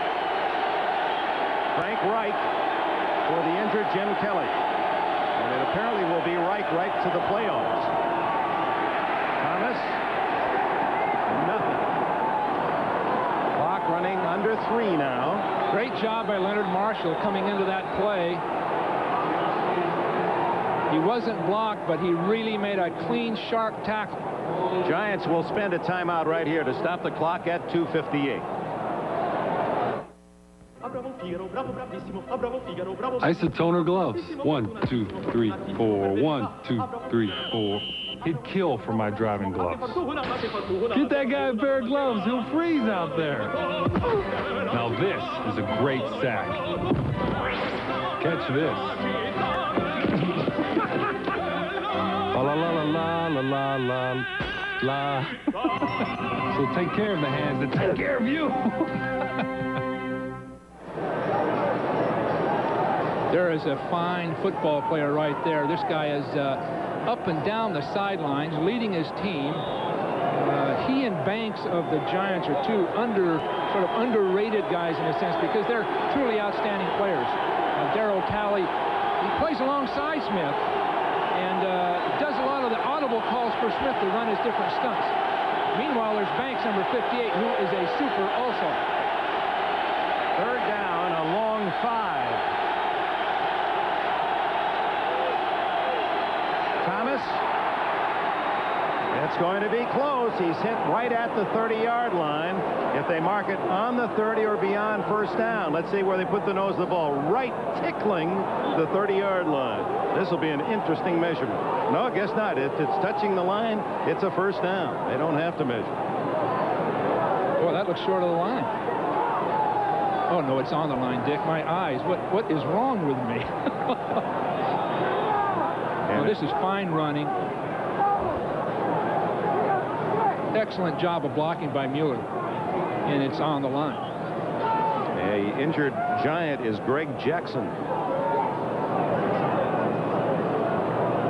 Might be a cramp the way they're working on that calf. I don't know. The tender ankle there, you see it was wrapped A reminder again tomorrow, NBC doubleheader and some key games as we go toward the playoffs. Houston, Kansas City, Seattle, after an 0-3 start, still a factor. Miami, of course, watching today and undoubtedly rooting for the Giants. That showdown next week. Pittsburgh, still a chance for the Steelers. They're at New Orleans. Indianapolis and the Jets. That'll be just for fun here at Giant Stadium tomorrow. Then Cincinnati and the Raiders. Boomer against Schrader and Bo Jackson, and both those teams trying to stay atop their respective divisions. And San Diego at Denver. Bill Walsh will join the NFL Live crew. 12:30 it all begins tomorrow. Just put my face instead of Costas there. Is Bob really going to take off and go ice fishing? They're putting them into an ice fishing contest up in Minnesota. He'll be there for 3 weeks. Is that the 2-hole or the 3-hole rule there in Minnesota? Well, he'll find all that out and we'll get a report. But you know that... I think, know what? I just got a word here. Wait a minute, Bill. Yep, that's right. No, they're going to send O.J. up to Minnesota. O.J., right. Well, he's been there before. O.J. loves the weather experiences. So the first down and clock at 2:18. Did the Giants... Yes, the Giants did use a timeout there. Every second counts now, and I'm sure that's what they're arguing about, whether that clock ran before they got the timeout and the clock stopped. Bill Parcells arguing as if he felt that they didn't stop the clock soon enough. Parcells, privately, when you visit with him, he's not sure at all whether he's going to continue with coaching. And my guess is, as he pointed out in the pregame interview, that 20-odd weeks into a season, and you're fatigued in so many ways. It's a bad time to ask any coach if he really is happy. You're sort of emotionally spent, too. Your nerves are just sort of shredded. And once he gets back and looks at next year, I think he'll be back at it. He's one of the very best football coaches in the game today. He's not a predictable guy. You can see that right now. From a soft, unassuming guy to a damned aggressive guy and sharp-witted guy, and his players really respond to him. Claiming 2:28, not 2:24, fighting for those 4 seconds. Well, the Tampa Bay job is open, as we've all heard. Any chance that he might leave the Giants and go to another team and coach? See a lot of names associated with that. Sure do. One in particular. I just want to be the special teams coach. I'm going to bring back the drop kick. Thomas. And on first down, Thurman Thomas with about 3. And will the Giants spend their final timeout here or take the 2-minute timeout? No, they'll use their last one here. So that'll give us a chance to visit some of our favorite people. This time out at 17:13. Panasonic presents a new breed of smooth operator. The new Smooth Operator rechargeable razor unites the old-fashioned closeness of a warm, wet shave with the convenience and no-nick comfort of an electric. Don't try this with any plugged-in razor. Smooth Operator wet-dry razors from Panasonic. Smoother than you ever thought you'd be. Welcome back to Giant Stadium, where New York has really enjoyed the home field advantage. In fact, Bill Parcells' team has lost only one of the last 17 regular season home games. That was to the Eagles. They did, of course, lose in the playoffs last year to the Rams. And something's already happened today that rarely does. The Giants giving up a touchdown in the first quarter. Remember, Buffalo scored on its first possession. That was only the second time all year the Giants have had a touchdown scored on them in the opening period. Well, it seems that Buffalo has sort of melded down the Giants, just sort of mesmerized them in the second half. Beat them at their own game. Here's Thomas protecting the football, shy of the first down, and that'll take it to the 2-minute timeout. So 2 minutes will be left. 5 yards to go on third down for Buffalo, and the Giants without any more timeouts to play with. We're rolling. Okay. Here we are enjoying America's game and America's light brew. Show them a Miller Lite. I'll get a shot. All right. Whoa, what's this? 45,000 prizes. Scratch it off. We're going to the Super Bowl. Tampa? Tampa! Road trip! We need and a new car. So which way to Tampa? Follow that guy. Hey, wait up! Only one beer has your tickets to Super Bowl 25. Look for details wherever Miller Lite is sold. To get rid of her gray, my wife can spend 40 minutes.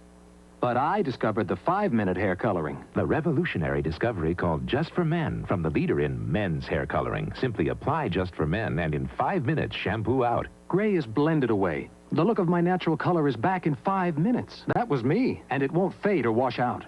My hair takes forever, but you look great in just 5 minutes. The look of your natural color in just 5 minutes with Just for Men. My dad knows all about space vehicles. He directed me to the new Oldsmobile Silhouette. Its looks are stellar, and the interior is perfect for the enterprising family. The modular seats pull out easily. There's a place for everything. Compared to other forms of space travel, Silhouette is the logical choice. Right, Dad? Eminently logical. This is the new Silhouette. Travel in space and style. The Detroit Pistons, the Chicago Bulls. Christmas Day on NBC. It will not be a merry day in Chicago. There's Darryl Talley. He's not much of a basketball player, but you could get a pretty good team together on this Buffalo club. In fact, they have 5 former All-State, 2 little college, small college All-Americas. Kelly, All-State Pennsylvania. Bruce Smith, All-State Virginia. McKellar was a Division II championship team. Metzlar's Division III at Wabash. And Hull was an All-State Mississippi player. On 3rd and 5, the Giants stop Thomas. So Buffalo will give the Giants a chance to come back. They'll let the full 45 seconds click away, and the Giants will get the ball at around the 1-minute mark. Good solid call by the Bills. Unlikely they'd get the first down, but they can get 40 seconds off that clock, help their field position a little bit. And the Giants with a backup quarterback, Sims an injured ankle, and no timeouts left for Hostetler. If they do come out of this with a win, the Bills will have demonstrated that they're for real, losing Kelly as they have, and playing that entire second half with character, something that people have questioned at one point or another, and taking on an established winner, champion. Bills take the delay of game to spend every second, so 1:09 left on the clock. And by the time Meggett gets his hands on it, it'll be close to the 1-minute mark. Of course, Meggett can change things in one swift run. Well, they're going to have to block Mueller on this play. Number 41 is going to be coming down the field, and the previous 2 punts he made a clean stop by himself on Meggett. Mueller lines up as the left guard.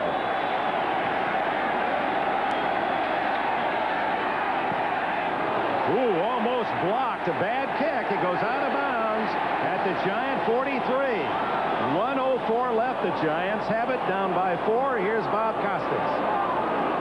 Well, considering the field position, Dick, this one is far from over. The Giants still have a crack at it, but whenever it ends, we'll be here with the post-game show, and it might be an extended program. Looks like we'll have about a half hour. O.J. Simpson will be here live from Giant Stadium with an update on Jim Kelly's condition. We'll talk with Will McDonough, as always, and we'll also have time to chat with Paul McGuire. Should be a truly enlightening conversation in that case. Back to the Meadowlands.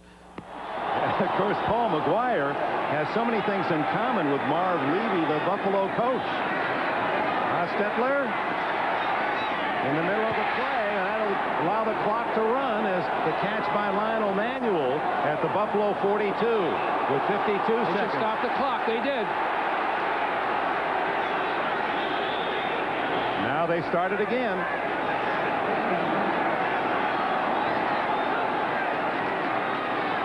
To the sidelines, Baker steps out at the Buffalo 33. 41 seconds to go. Hostetler's handling his team very well, no question about that. But they're going to have to get something well down the field and out of bounds at the same time. They can afford maybe one play in the middle of the field, and that'll eat up about 25 seconds if they do it, or even more. Sims, injured foot. Cooley watching from the back row. And Hostetler repeat his comeback performance against Phoenix this year. Ooh, make it.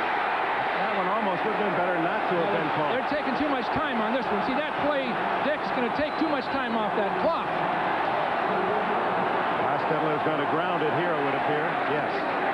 With 24 seconds to go. And the ball at the 26 of Buffalo, 17-13. A field goal won't do it for the Giants. We said Levy, a lot in common with McGuire. Did you know that they, well, both involved with Buffalo. McGuire, one of the great punters in the history of the game at Buffalo. They both worked at ESPN as announcers. Levy and McGuire both work at NBC. Both had as their play-by-play man Marv Albert. Well, that really connects everything.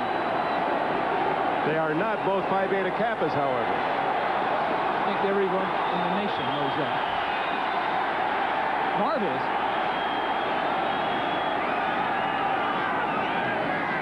On 2nd and 10. Open.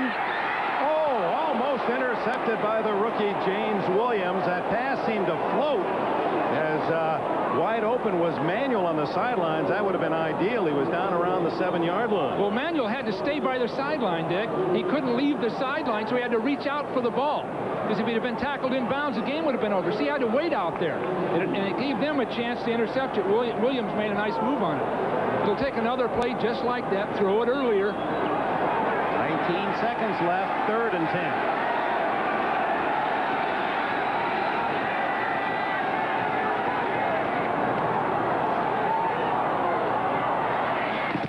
Incomplete. Well covered, Manuel, by Clifford Hicks, an extra defensive back. Picked up just a couple of weeks ago from the Rams off the waiver wire. So now it's down to one play. Lawrence Taylor and the Giants ever so close to suffering a rare loss here at Giants Stadium. But the big loss of the game may be that that will have to be absorbed by the Buffalo Bills. Jim Kelly, although Frank Reich certainly didn't make any crucial mistakes, led the club, kept them there, kept the lead.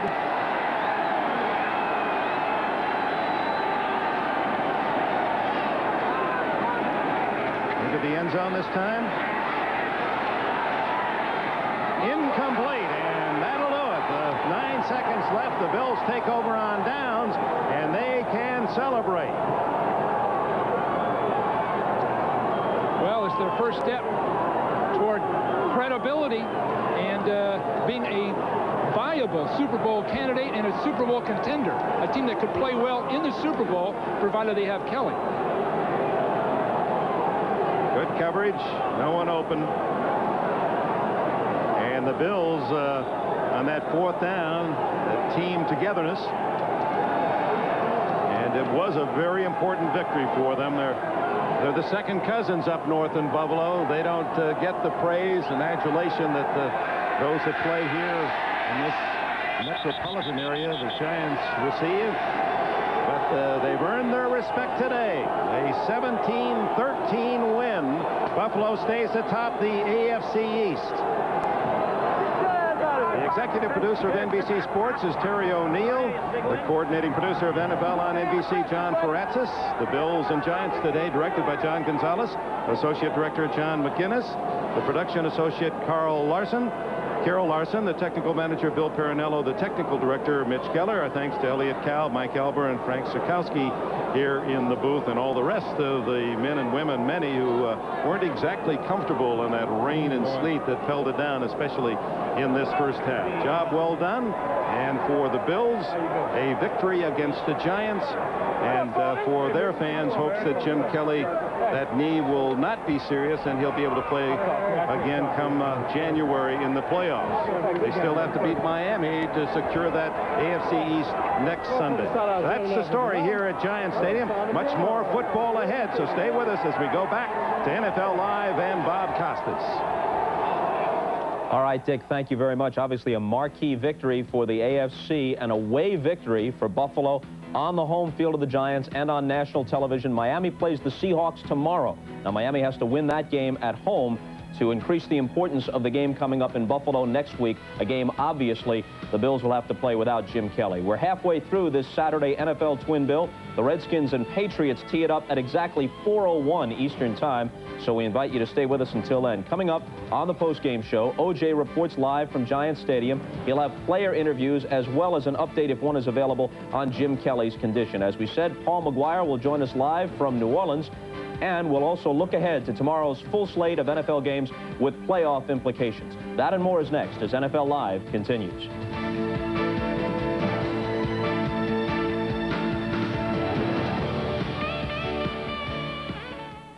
Hey, I'm a businessman. I want to fly in business class. Who wouldn't want to fly in business class? So why does it seem like there's never a business class flight when I want one?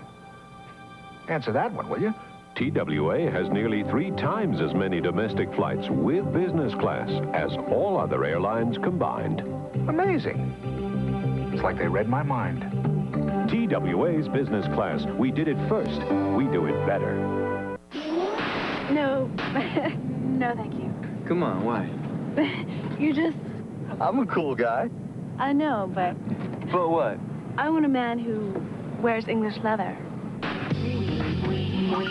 We want a man who wears English leather. English leather. Yes, English leather. It's sexy, hip, Honest. English leather. Or nothing at all. English leather or nothing at all. Dean Witter believed in priorities. Know why your clients are saving. Know why they're investing. Okay, come on, folks. At some point, it's college. Later on, retirement. But Dean Witter knows that often the highest priorities are all the things that happen in between. Is there anything else you want? Just the first dance. There are many ways to measure success. We measure success one investor at a time.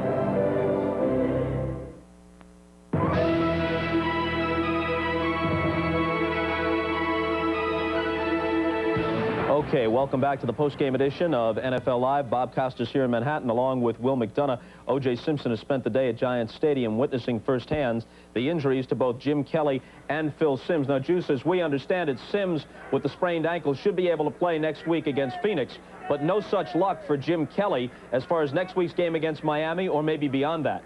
That's right, Bob. You know, I spent most of the last 5 minutes of the game in the locker room with Jim Kelly. He was in there by himself. He was walking around. He had on some sweats and he was walking around, but he was visibly handicapped and in a little pain. He said he didn't think he'd be back for 3 or 4 weeks. That's if he's lucky. Now, when we came out in the last minute of the game, he was pretty excited. I came out to stand in the tunnel to watch the final of the game. I looked next to me. There was Jim Kelly, and he was even jumping up and down. But you can see there's no chance that this guy's going to play next week. Probably not in the next 2 or 3 weeks. He did mention he hoped they beat Miami next week so they can get that bye, and maybe, just maybe, he could be back for that playoff game. But the way it looks here, I don't think so. I think this guy may be through for the year. Juice, you spent a lot of time around this Buffalo team. That's your old ball club, and you've done some features on them. Obviously, Kelly was having a Pro Bowl caliber season. But what is the team's feeling about Frank Reich?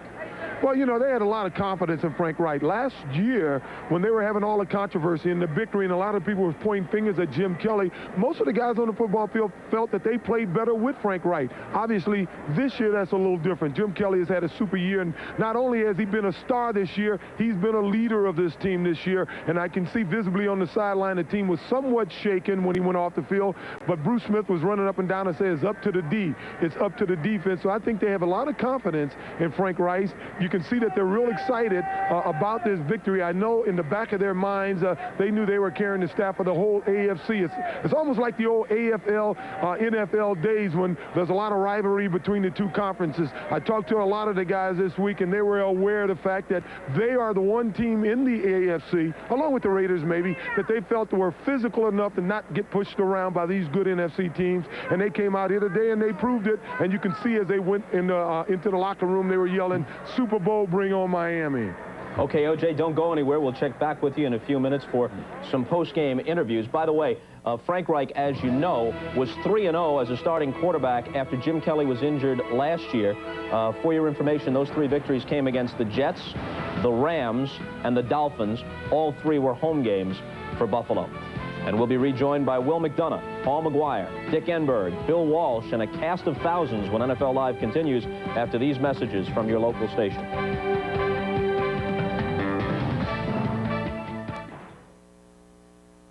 A promotional fee has been paid to NBC by United Airlines. Come fly the friendly skies. Tuesday, an anchorman covers his own death. I know it's only a matter of time. From AIDS, the controversial, critically acclaimed episode. Life Stories on NBC, Tuesday. On Tuesday, December 11th, a Brinks armored car was robbed at the Galleria Mall. Over $1 million was taken by 4 individuals. 2 vehicles were used in this crime, a 1984 white Chevrolet van, license number HC6064, and a 1982 brown Chevrolet Caprice, license number EGX571. Witnesses to this crime or these vehicles should contact the FBI or the Cheektowaga Police. Anyone with information leading to the arrest and conviction of the individuals is eligible for a $100,000 reward from Brinks. All information is confidential.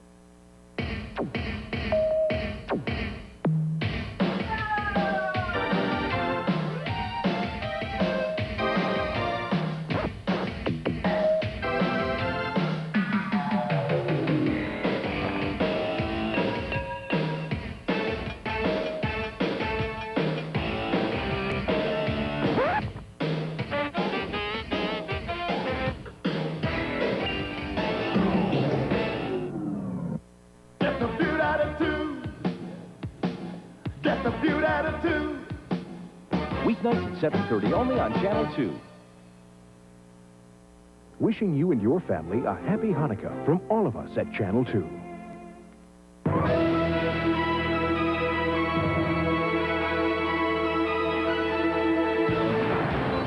Okay, continuing now with the postgame edition of NFL Live. Buffalo wins their 3rd in a row. They're 12-2. The Giants have now lost 3 of 4. Their record falls to 11-3. Now, at the beginning of the game, we were talking about the possibility of the Giants overtaking San Francisco for overall NFC home field advantage in the playoffs. That was a slim chance to begin with because the Niners have the tiebreaker by virtue of their victory in that Monday night game at Candlestick. Now that's been all but erased, and what they've got to be concerned about is a possible meeting in the playoffs with the Bears. They might not even have second-ranking home field advantage when all is said and done in the NFC's regular season. What were your thoughts on today's game? Well, the thing that surprised me, Bob, is the Buffalo was more physical. You know, these two teams played each other in preseason. The Giants won. It was in Buffalo. The Giants came away and say, gee, we were surprised at how small they were, and they really weren't that strong. Well, today, the thing that Buffalo did well was control the line of scrimmage. Their offensive line played a great game. But defensively, look what they did. The Giants, who usually dominate in short yardage situation with Otis Anderson, were only 1 for 7. And to me, along with LT dropping 2 potential interceptions, one of them looked like it could have been a touchdown. It was a turning point of the game. But I would not walk away and say the Giants don't have to be concerned about Phil Simms. I'd like to learn more, but let's go back to last year. He was injured in a Monday night game against Minnesota. He injured the same ankle, the right ankle. He was never the same the rest of the year and didn't throw the ball well after he hurt that right ankle. And if you notice today, when he hurt it again in the second half, he didn't even get hit. It collapsed right underneath him. So I wouldn't be surprised if he didn't play next week and they sort of held him out too.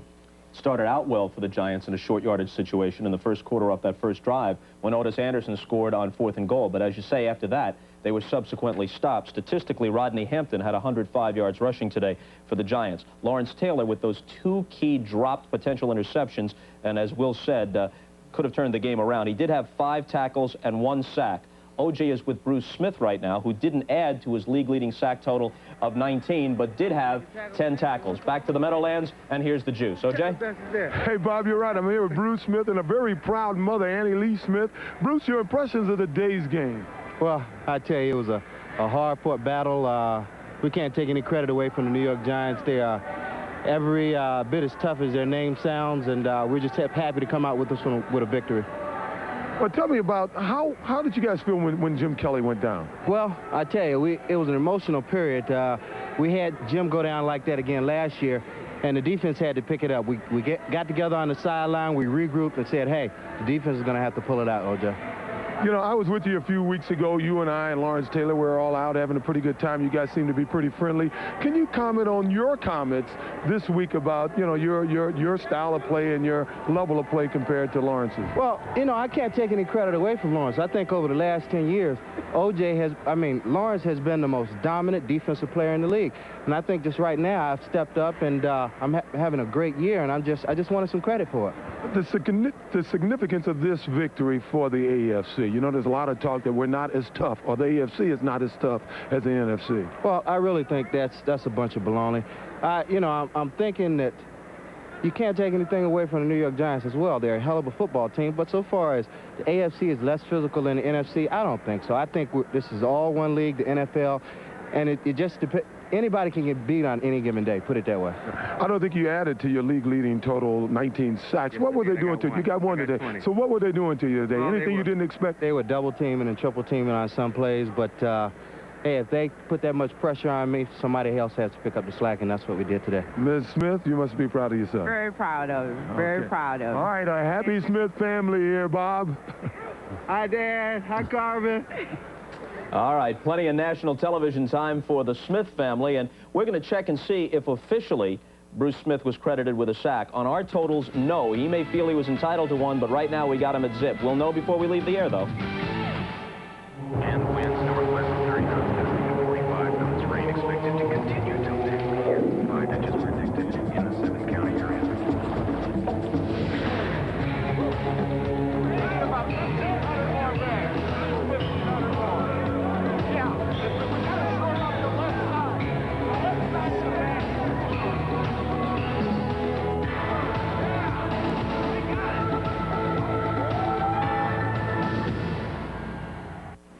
civilized society, any groovy lapse can result in a mortifying loss of station. But with Right Guard Sports Stick, one gets maximum protection. Well, off to the foxes. Right Guard Sports Stick. Anything less will be uncivilized. A question. What brand of toothbrush do you think dentists use? Okay, Rob, show us. Oral-B. Oral-B. The toothbrush more dentists use. Okay, we checked again with the official stats people at the Meadowlands. Sorry, Bruce Smith fans. Officially, 10 tackles, no sacks, league-leading total stays at 19. Well, former Buffalo punter Paul McGuire wasn't bashful in his prediction of a Bills win. In fact, he told the New York Post that the Bills would win today by a score of 27-10, and they did prevail 17-13. Paul joins us live now from New Orleans, where he and Marv Albert will call tomorrow's Steelers game against the Saints. What were your thoughts, Paulie? Well, if Kelly doesn't go down, it's going to be 27-13. So, but, you know, they didn't believe me when I told them. Buffalo's a great football team. I mean, offensively, defensively, they're playing well. And special teams. Jamie Mueller went crazy on the special teams, along with Tasker, who's an all-pro special teams guy. This is a good football team. They really are. Buffalo's now 3-0 against the NFC, and two of those victories are significant because they're recent and against powerful clubs, Philadelphia, and especially this road win against the Giants. Still to come in the regular season, they have the Redskins. That's going to be a tough game for them because the Redskins are playing well, and besides, the Redskins play on grass, Bob, and that's the big difference. Buffalo's used to playing on this kind of surface that they played on today. But, and again, it's going to be up to Jim Kelly coming back or not. Frank Reich is a pretty good quarterback. Remember, a year ago, 3 games, but they really altered the offense when Reich came in, Bob. They shortened everything up. They put in fewer plays. They counted on the defense, which is doing a great job. The guy that I saw, because I had the opportunity to do the Bills preseason games this year, was Gail Gilbert, who had a tremendous preseason. And I would not be surprised to see this young man come out and maybe not this week against Miami, but if Reich falters at all, in the least little bit, you're going to see Gail Gilbert because this guy really can play. Yeah, he was not active this week, but obviously they will reactivate him for the following week. Now, Paul, sit tight here. We've got to move along, but we're going to come back to you in just a moment. With the majority of the league still involved in the playoff picture, we do have a number of important games on our NBC doubleheader lineup for tomorrow, and let's take a look. One of the league's big games is at Arrowhead Stadium in Kansas City. You'll see 2 of the league's top-rated passers when the Oilers take on the Chiefs. Steve DeBerg is ranked 3rd in the NFL with a career-high 20 touchdown passes and only 3 interceptions. And his Chiefs are tied for the AFC West lead. Warren Moon is ranked number 2 statistically and leads the league in yards passing and touchdown passes, like DeBerg having a career season. Warren Moon is a great quarterback. He's a great competitor, and he does some Elway type things, and that's what you have to focus on the most. I'm playing well, and you know, I'm playing on the best team I've ever been associated with. So you know, when you're winning, that always makes it more fun. Another early game has Miami hosting Seattle. Last week, the Dolphins pulled out a big win against the Eagles, scoring 10 points in the last 6 minutes of regulation to tie it, and finally winning in overtime on this Pete Stoyanovich field goal. Miami's trying to keep pace with Buffalo in the AFC East, and they've been criticized for their inability to beat some tough opponents. I doubt if it'll get rid of the doubters, but we beat a physical football team, we beat a good football team, and it goes to show the character of this team. Meanwhile, the 7-6 Seahawks are back in the wild card hunt. This last-second win against Kansas City in Week 10 started them on a streak which has seen them win 4 of their last 5, with 3 of those wins coming on the last play of the game. It would be a lot easier on me if we could find an easier way to do it, but, you know, there isn't any easier way to do it. Then at 4 o'clock Eastern Time, most of the country will see the Cincinnati Bengals and the Los Angeles Raiders. The Bengals share the AFC Central lead with Pittsburgh and Houston, while the Raiders are tied with Kansas City as the best in the West. The Bengals come off a tough overtime loss to the 49ers last week, a game in which they led 3 times and may have suffered an even bigger loss when quarterback Boomer Esiason strained a groin muscle on this play. Whether or not he'll face L.A. won't be determined until tomorrow. Meanwhile, the Bengals face a Raider team that had its highest offensive output of the season on Monday night against the Lions. Bo Jackson has turned it up a notch the last 2 games, and Sam Weish certainly knows Bo. He's a game breaker every snap, no question about it. It'll be one of those where you'll be flinching every time the ball is snapped, and then when you stop him, it's going to be a lot of cheering going on. And maybe you don't stop him the whole ball game, but you got to contain him enough to keep us in the ball game and hope our offense can move it. We have been playing some nasty ball out there, but we've been doing just enough to get the job done, and that's all that matters. Okay, we sort of made an abrupt shift there from Paul McGuire in New Orleans to that tape piece. That was my fault. Let's go back to Mr. McGuire right now. And one of the games we talked about on the schedule for tomorrow, Pittsburgh and New Orleans, you'll call it with Marv Albert. What are your thoughts on that one? Well, as long as Ironhead Hayward loses weight, he'll play. No, he's going to start. He's really a funny guy. We talked to him today. He says trouble with his water. I mean, you know, he said he can't get rid of it right away. I know you'd appreciate that one, Bobby. Paul, I can't tell you how much I appreciate those sorts of insights. I'm just trying to help you out here, Bobby, because I know you're going to be looking for it tomorrow, but I want to get it in today. But the other thing I want to tell Enberg, hey, let me explain something to you. I did graduate top of my class.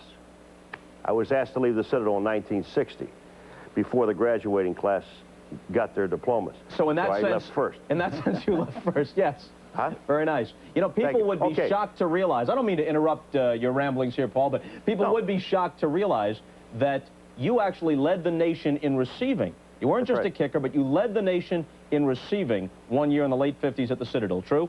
1959, and scoring. Touchdowns. Really. I was a great player. I was a great player when I was in the pros.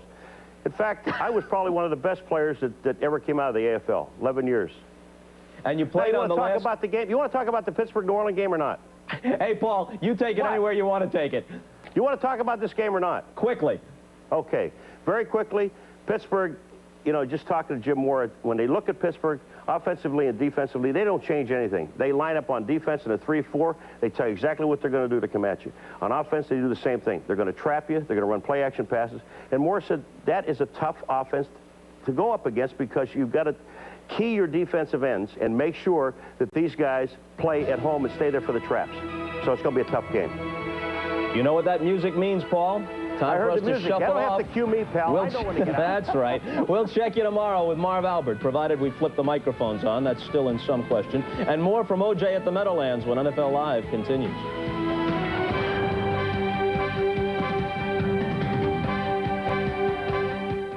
I want to fly in business class. My company only pays for coach. So I fly business class for the price of coach. It's called beating the system. Of course, you can't do it on just any airline. On TWA, when you buy an unrestricted domestic coach ticket, you can reserve a confirmed seat in our business class for the price of coach. You pay for coach, you sit in business class, and it isn't even your birthday. TWA's business class. We did it first, we do it better. Reggie, Lewis, roller coaster jam. Lewis and Around the World jam.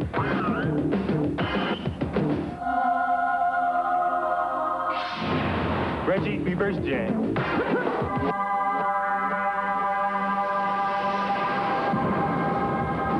That's reverse jam. That's Reggie, Lewis. Isaiah Thomas. Michael Jordan. The world champion Detroit Pistons take on the Chicago Bulls. It's a special Christmas Day presentation of the NBA on NBC. Stuff that in your stocking.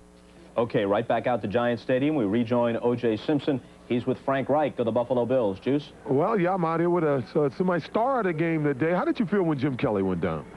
Well, you know, immediately I looked up to see what the conditions of the game were, the score and everything. I saw that we were up, and I think my main thought going in was, you know, just try to move the sticks a little bit. Don't commit any big turnovers. Make them drive the ball against our defense. I've always said our defense is so good. If we just don't turn the ball over in our own territory, it's going to be hard for another team to score, and that's the way it did. They won the game for us today. Well, the Giants seem to come after you with a pretty exotic package. 2 down linemen, a lot of defensive backs blitzing all the time. Did that bother you at all, or did you expect it? No, it bothered me. You know, they're a great defense, and they got some great players. And I think as the course of the game went on, we had some good stuff that worked early, and they started figuring out a little bit what we were doing, and they made some adjustments, and their adjustments worked. And I missed a couple throws that I really felt that I should have made that would have, on 3rd down throws, that would have kept the drive going. But, you know, I was a little rusty.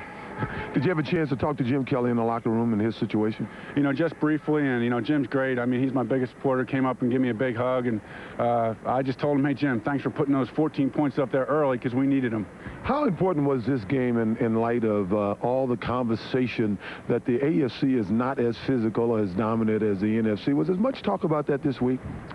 Well, you know, I think our team is just fighting for respect among the league, and you know, whether we play an AFC team or an NFC team, you know, we want to be considered a physical football team, and whether who we're playing, I don't think really matters. I think what's important to this team is that we establish our own identity as a good, solid team. Do you expect next week there may be a little added motivation because the Dolphins did such a good job on you guys in the 2nd week of the season? Yeah, there's no doubt. I mean, they did a number on us, you know, down there early. They beat us 30-7. Not a whole lot needs to be said whenever we play Miami. It's a great rivalry, and we look forward to it. They're a great team. They're playing really well right now. We're going to have our work cut out for us. Well, continued good success. We have a great job today, and we'll be watching you next week against Miami. Thanks, OJ. Okay. Bob. Juice, thanks a lot. Of course, Miami once again has to win at home tomorrow against Seattle to stay a game back of Buffalo and put themselves in position to, in effect, have the lead if they can win in Buffalo the following week, because they would have the tiebreaker in that case with 2 wins over the Bills. To Enberg and Walsh next. Thank you very much. Hickory Farms. It's the nicest thing that anyone's ever done for me. My delight is such. I'm deeply touched. I feel the joy of Christmas has begun for me. Thanks, Mom. At Hickory Farms, we have hundreds of delicious gifts for Christmas, all designed with one response in mind.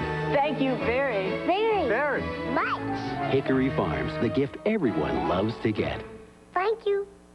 What do you give a man who has the look, the touch, the smile? Preferred stock from the House of Stetson. The new, the now, the gift. Preferred stock, the extra smooth cologne for an extra special man. What's that fragrance you're wearing?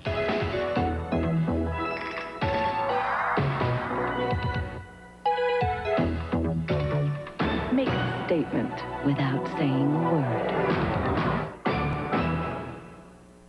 The best bowls are on NBC Sports. The explosive Eric Bieniemy leads the #1 Colorado Buffaloes against the rocket Raheem Ishmael and the Fighting Irish of Notre Dame.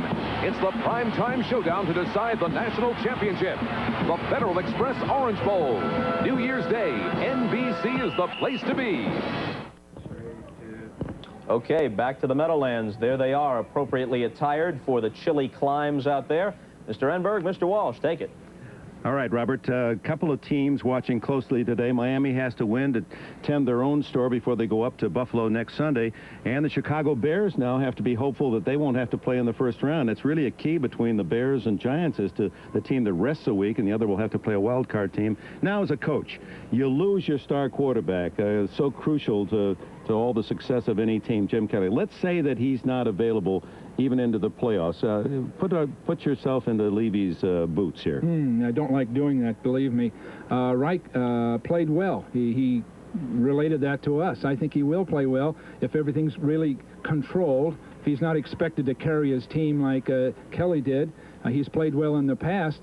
And in a sense, if Kelly could return, this particular team could really show character, winning without him, and then having him come back for the big games at the end of the year. This could be, in a sense, a very positive thing for him. And I have to wonder whether Phil Simms' injury is just the ankle. When he went down, he did not grab for the ankle. He grabbed for the knee. Perhaps more news will come out of the Giant organization. Lawrence Taylor, he did have some 2 close chances at interceptions, but they were pretty tough. Well, you see that replay of that. Now you see Banks come right across in front of him going for the ball, and I honestly think Banks touched that ball before it got to LT. So you can't, people will talk about his 2 dropped interceptions in this game, but in both cases, they were extremely difficult catches. He'd have been lucky to get those balls. Taylor had 5 tackles, 1 sack, and 2 passes defended. Bruce Smith, the All-Pro star of the Bills, had 10 tackles, and he brought new definition to the expression, culinary expression, buffalo wings at the end of the game. The Bills and Smith celebrate a big 4-point win against the Giants. Now let's flap right back to Bob Costas. Okay, Dick, I won't try and top it because I think we've carried that metaphor about as far as it can possibly be taken. Now, you know, if Jim Kelly comes back, for the sake of arguments, in the first playoff game the Bills encounter, you got to wonder, even if he's healthy, if some of the polish has come off. Here's a guy who was on a roll. You got to worry about rustiness. Well, one of the things that Jim Kelly can do well and makes the other team respect him on defense is he can run with the football. And I think after a knee injury like this, that would be limited. And because he would be limited and couldn't run the ball, they would have to limit their offense as to what he could do. Almost what they did with Frank Reich today. You could see they get very conservative in the second half, trying to accommodate his abilities. Tomorrow, among the big games here on NBC, early, many of you will see Houston play at Kansas City. Yeah, and you're going to see Steve DeBerg and Warren Moon, 2 of the best quarterbacks in the league this year. A little radical change in style. The thing they like about DeBerg, the coaches do, 20 touchdown passes, only 3 interceptions. A remarkable year for him at 36 years old. And then in the second half of the NBC doubleheader, most of you will see the Bengals likely to be minus Boomer Esiason going against the Raiders at the Coliseum in L.A. Bill Walsh, by the way, will join us here tomorrow in the studio. O.J. will also return. Our thanks to him for the performance he turned in today out at the Meadowlands. Coming up now, this is a look at what we'll show you tomorrow, beginning with NFL Live at 12:30 Eastern Time, then the early games at 1, and the doubleheader contests at 4. In a couple of minutes, we follow up today's football action with an episode of Sports World, which includes an encore of the World Pro Figure Skating Championships and the 13th annual Marv Albert Achievement Awards. Don't go anywhere. See you tomorrow. Hi, I'm Dennis Quaid. It's Christmas time, so cuddle up by the fire, hang up your stockings, and let's roast some chestnuts because I'm hosting Saturday Night Live with the Neville Brothers.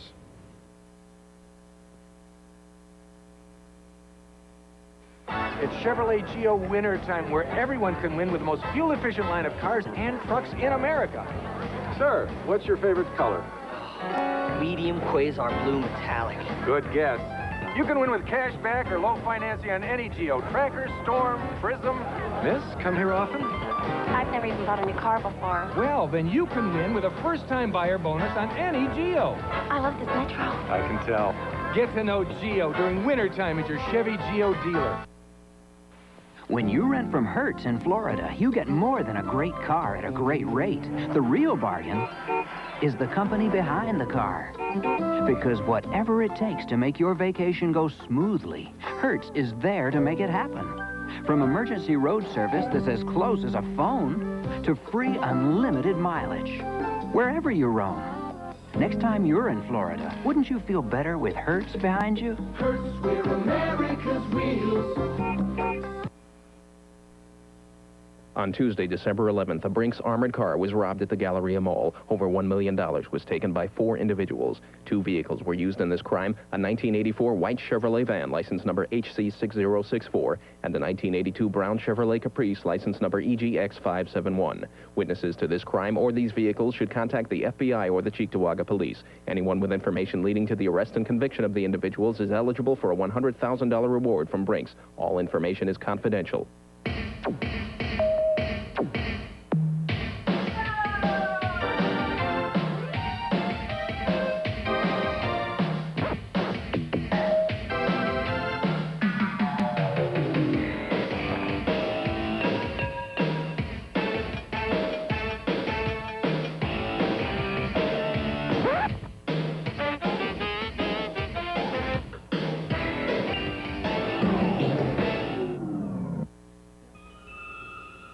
Who's up front in the cab? Santa Claus.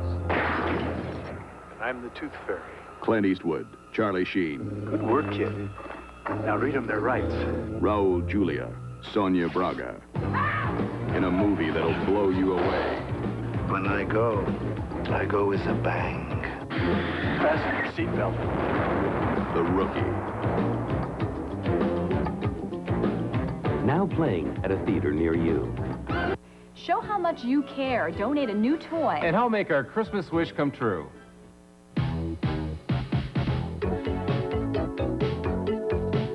Welcome to Channel 2's Saturday movie, Anastasia, starring Ingrid Bergman and Yul Brynner.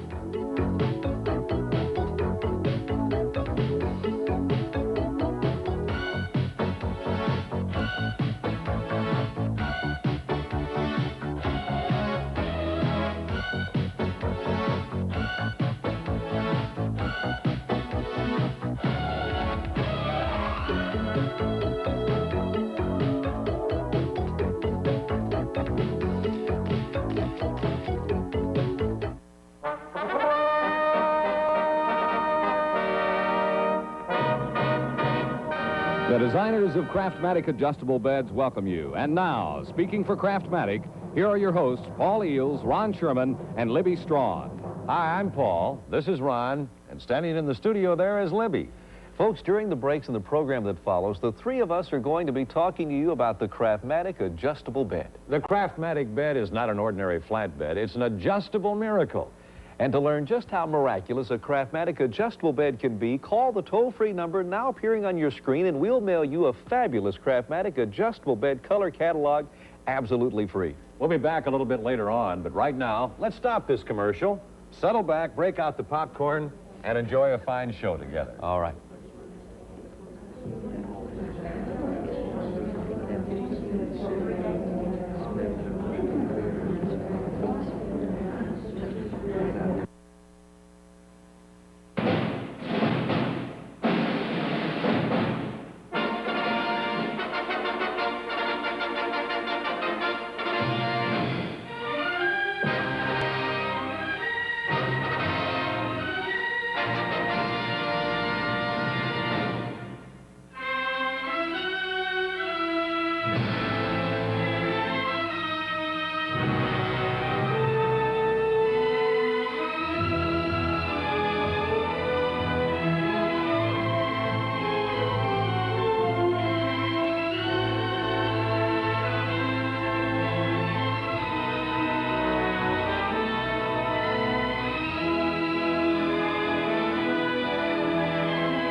Oh, happy Easter, Excellency. What is it you want, Stepan? Could you drive to the Kazbek and ask General Budin to come here immediately? Isn't it too late for the church to save that master of yours? 25 francs? No, 10. On Easter night, 20. 15, Excellency. All right, Stepan. Happy Easter to you. Please, hurry. Or leave it to me. It's very urgent, please.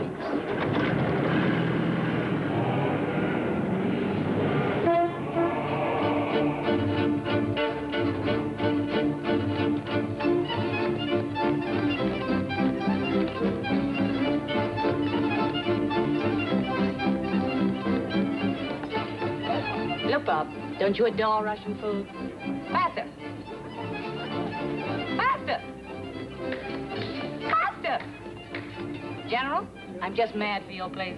It's always a pleasure to see you here, madame. General Bunin, my husband. Excuse me, General. The Count Beryosov is waiting outside in his taxi. He has a message for you. From Stepan? Yes, he says it is urgent. I'll be right out. Will you forgive me for just a moment?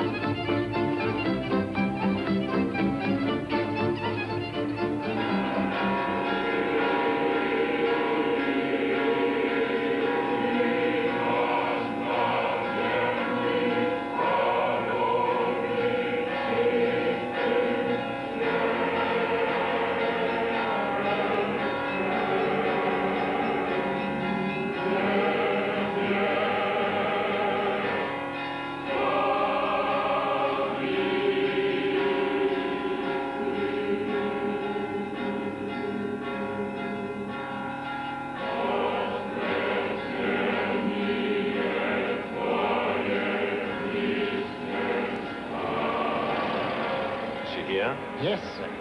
Where? Over there, by the tree. Are you sure? Yes, Excellency. All right, wait here. Happy Easter. Happy Easter, Anakorev. It is Anakorev. Or at least so you were called in an asylum at St. Cloud. You see the resemblance? No more than 100 women might have. There's nothing to fear, I promise you. Why do you always run away? Always questions. I've lost the answers. Perhaps if you hadn't told the nun who you were, there wouldn't be any questions. Who am I? Grand Duchess Anastasia, I believe. In an asylum, a nun might be mad. It's contagious. Then you do admit you were in that asylum, don't you? Stepan, are you positive she is the same woman you saw in St. Cloud? Yes, sir. Come on.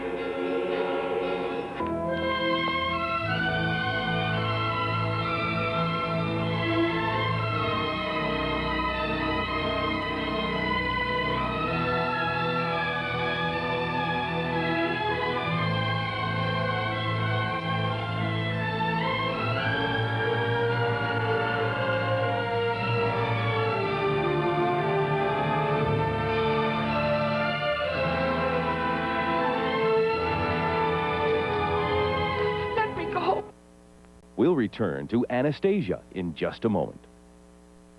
If you just tuned in, we've got some good news for you. This is no ordinary television program. It's a special event brought to you by the Craftmatic Adjustable Bed Company. The Craftmatic Adjustable Bed turns your bedroom into a home comfort center for resting, relaxing, reading, watching TV, and most important of all, sleeping in total personal comfort. Now, to learn more about it, let us mail you this free color catalog because it tells you the amazing story of the bed that adjusts to 1,000 comfortable positions, even provides massage and heat to help you relax and feel great. Call the toll-free number on your screen and we'll mail you the Craftmatic Color Catalog to you along with this very special Maturity Health Pack, a valuable library of vital health information for mature viewers. Just look at what's in the Maturity Health Pack. First, a guide to better sleep from the Better Sleep Console. And here, what everyone should know about back problems. Then, arthritis, a serious look at the facts. And from the American Heart Association, this: reduce your risk of heart attack.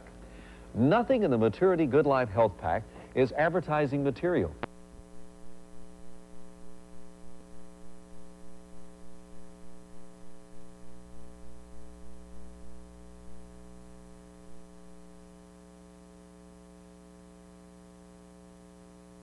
Back in the 1940s, reminded me of our long relationship. You tell the children how to raise their children? Oh, heavens, no. I want him to still speak to me. Well, you did such a good job yourself.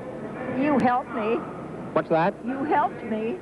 It is sticky sometimes for a reporter to cover his friends, and Ronald and Nancy Reagan were friends of mine. So I tried to keep a kind of distance, not wanting to be perceived as being cozy with them. Over the years, I'd asked Ronald Reagan a number of questions which upset him and his friends. How many blacks are there on your top campaign staff, Governor?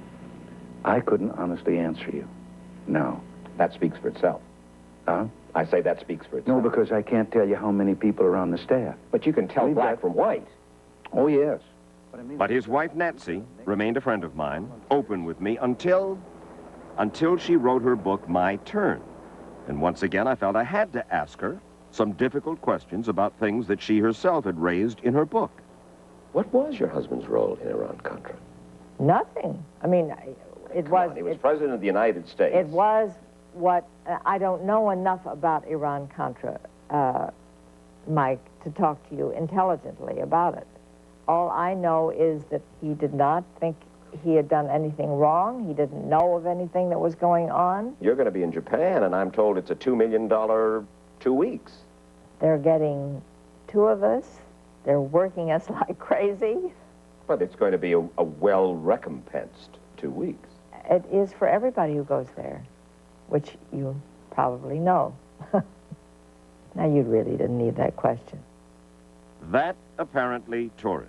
A friendship of 40 years foundered on this episode. We haven't spoken since. The nominee of this convention, Richard M. Nixon. Patricia Nixon was not a first lady who felt at ease or comfortable with the press. Someone, I think it was Gloria Steinem, dubbed Mrs. Nixon Plastic Pat. She was anything but that.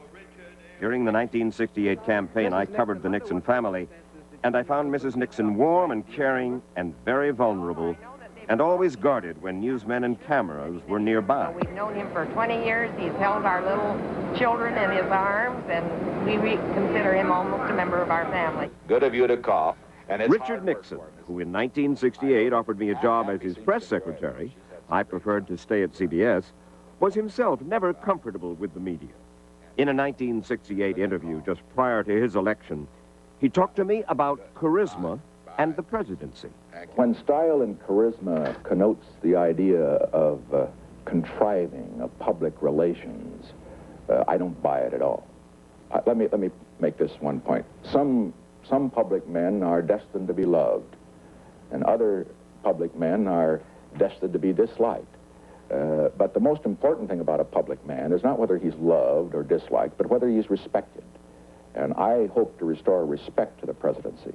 One of the perks of these past 4 decades has been time spent drawing profiles of some of the world's most gifted musicians, most talented entertainers.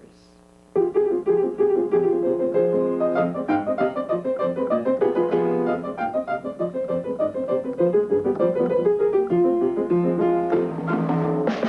all it is. You gotta take this up, Mike. You got a lot of hostility. I'd rather beat on you. But of all of those who brightened an interview with laughter or music, Maestro Vladimir Horowitz struck a special chord. Maestro, tell me something. Oh. 50th anniversary. Oh, in other words, you have no intention whatsoever of retiring. Oh, my God, no. Me too.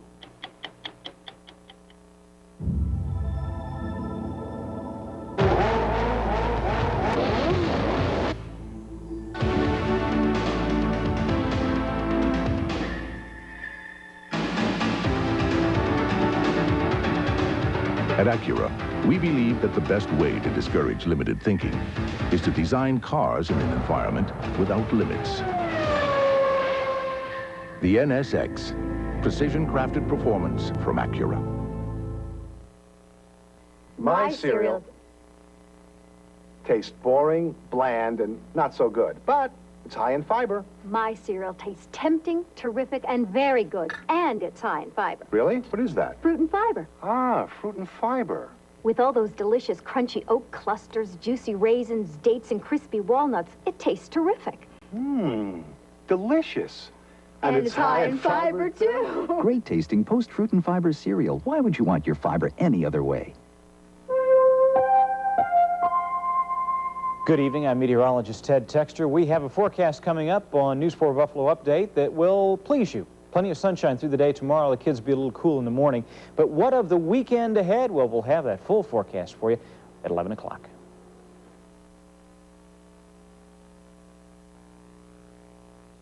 And when they call you arrogant and cruel,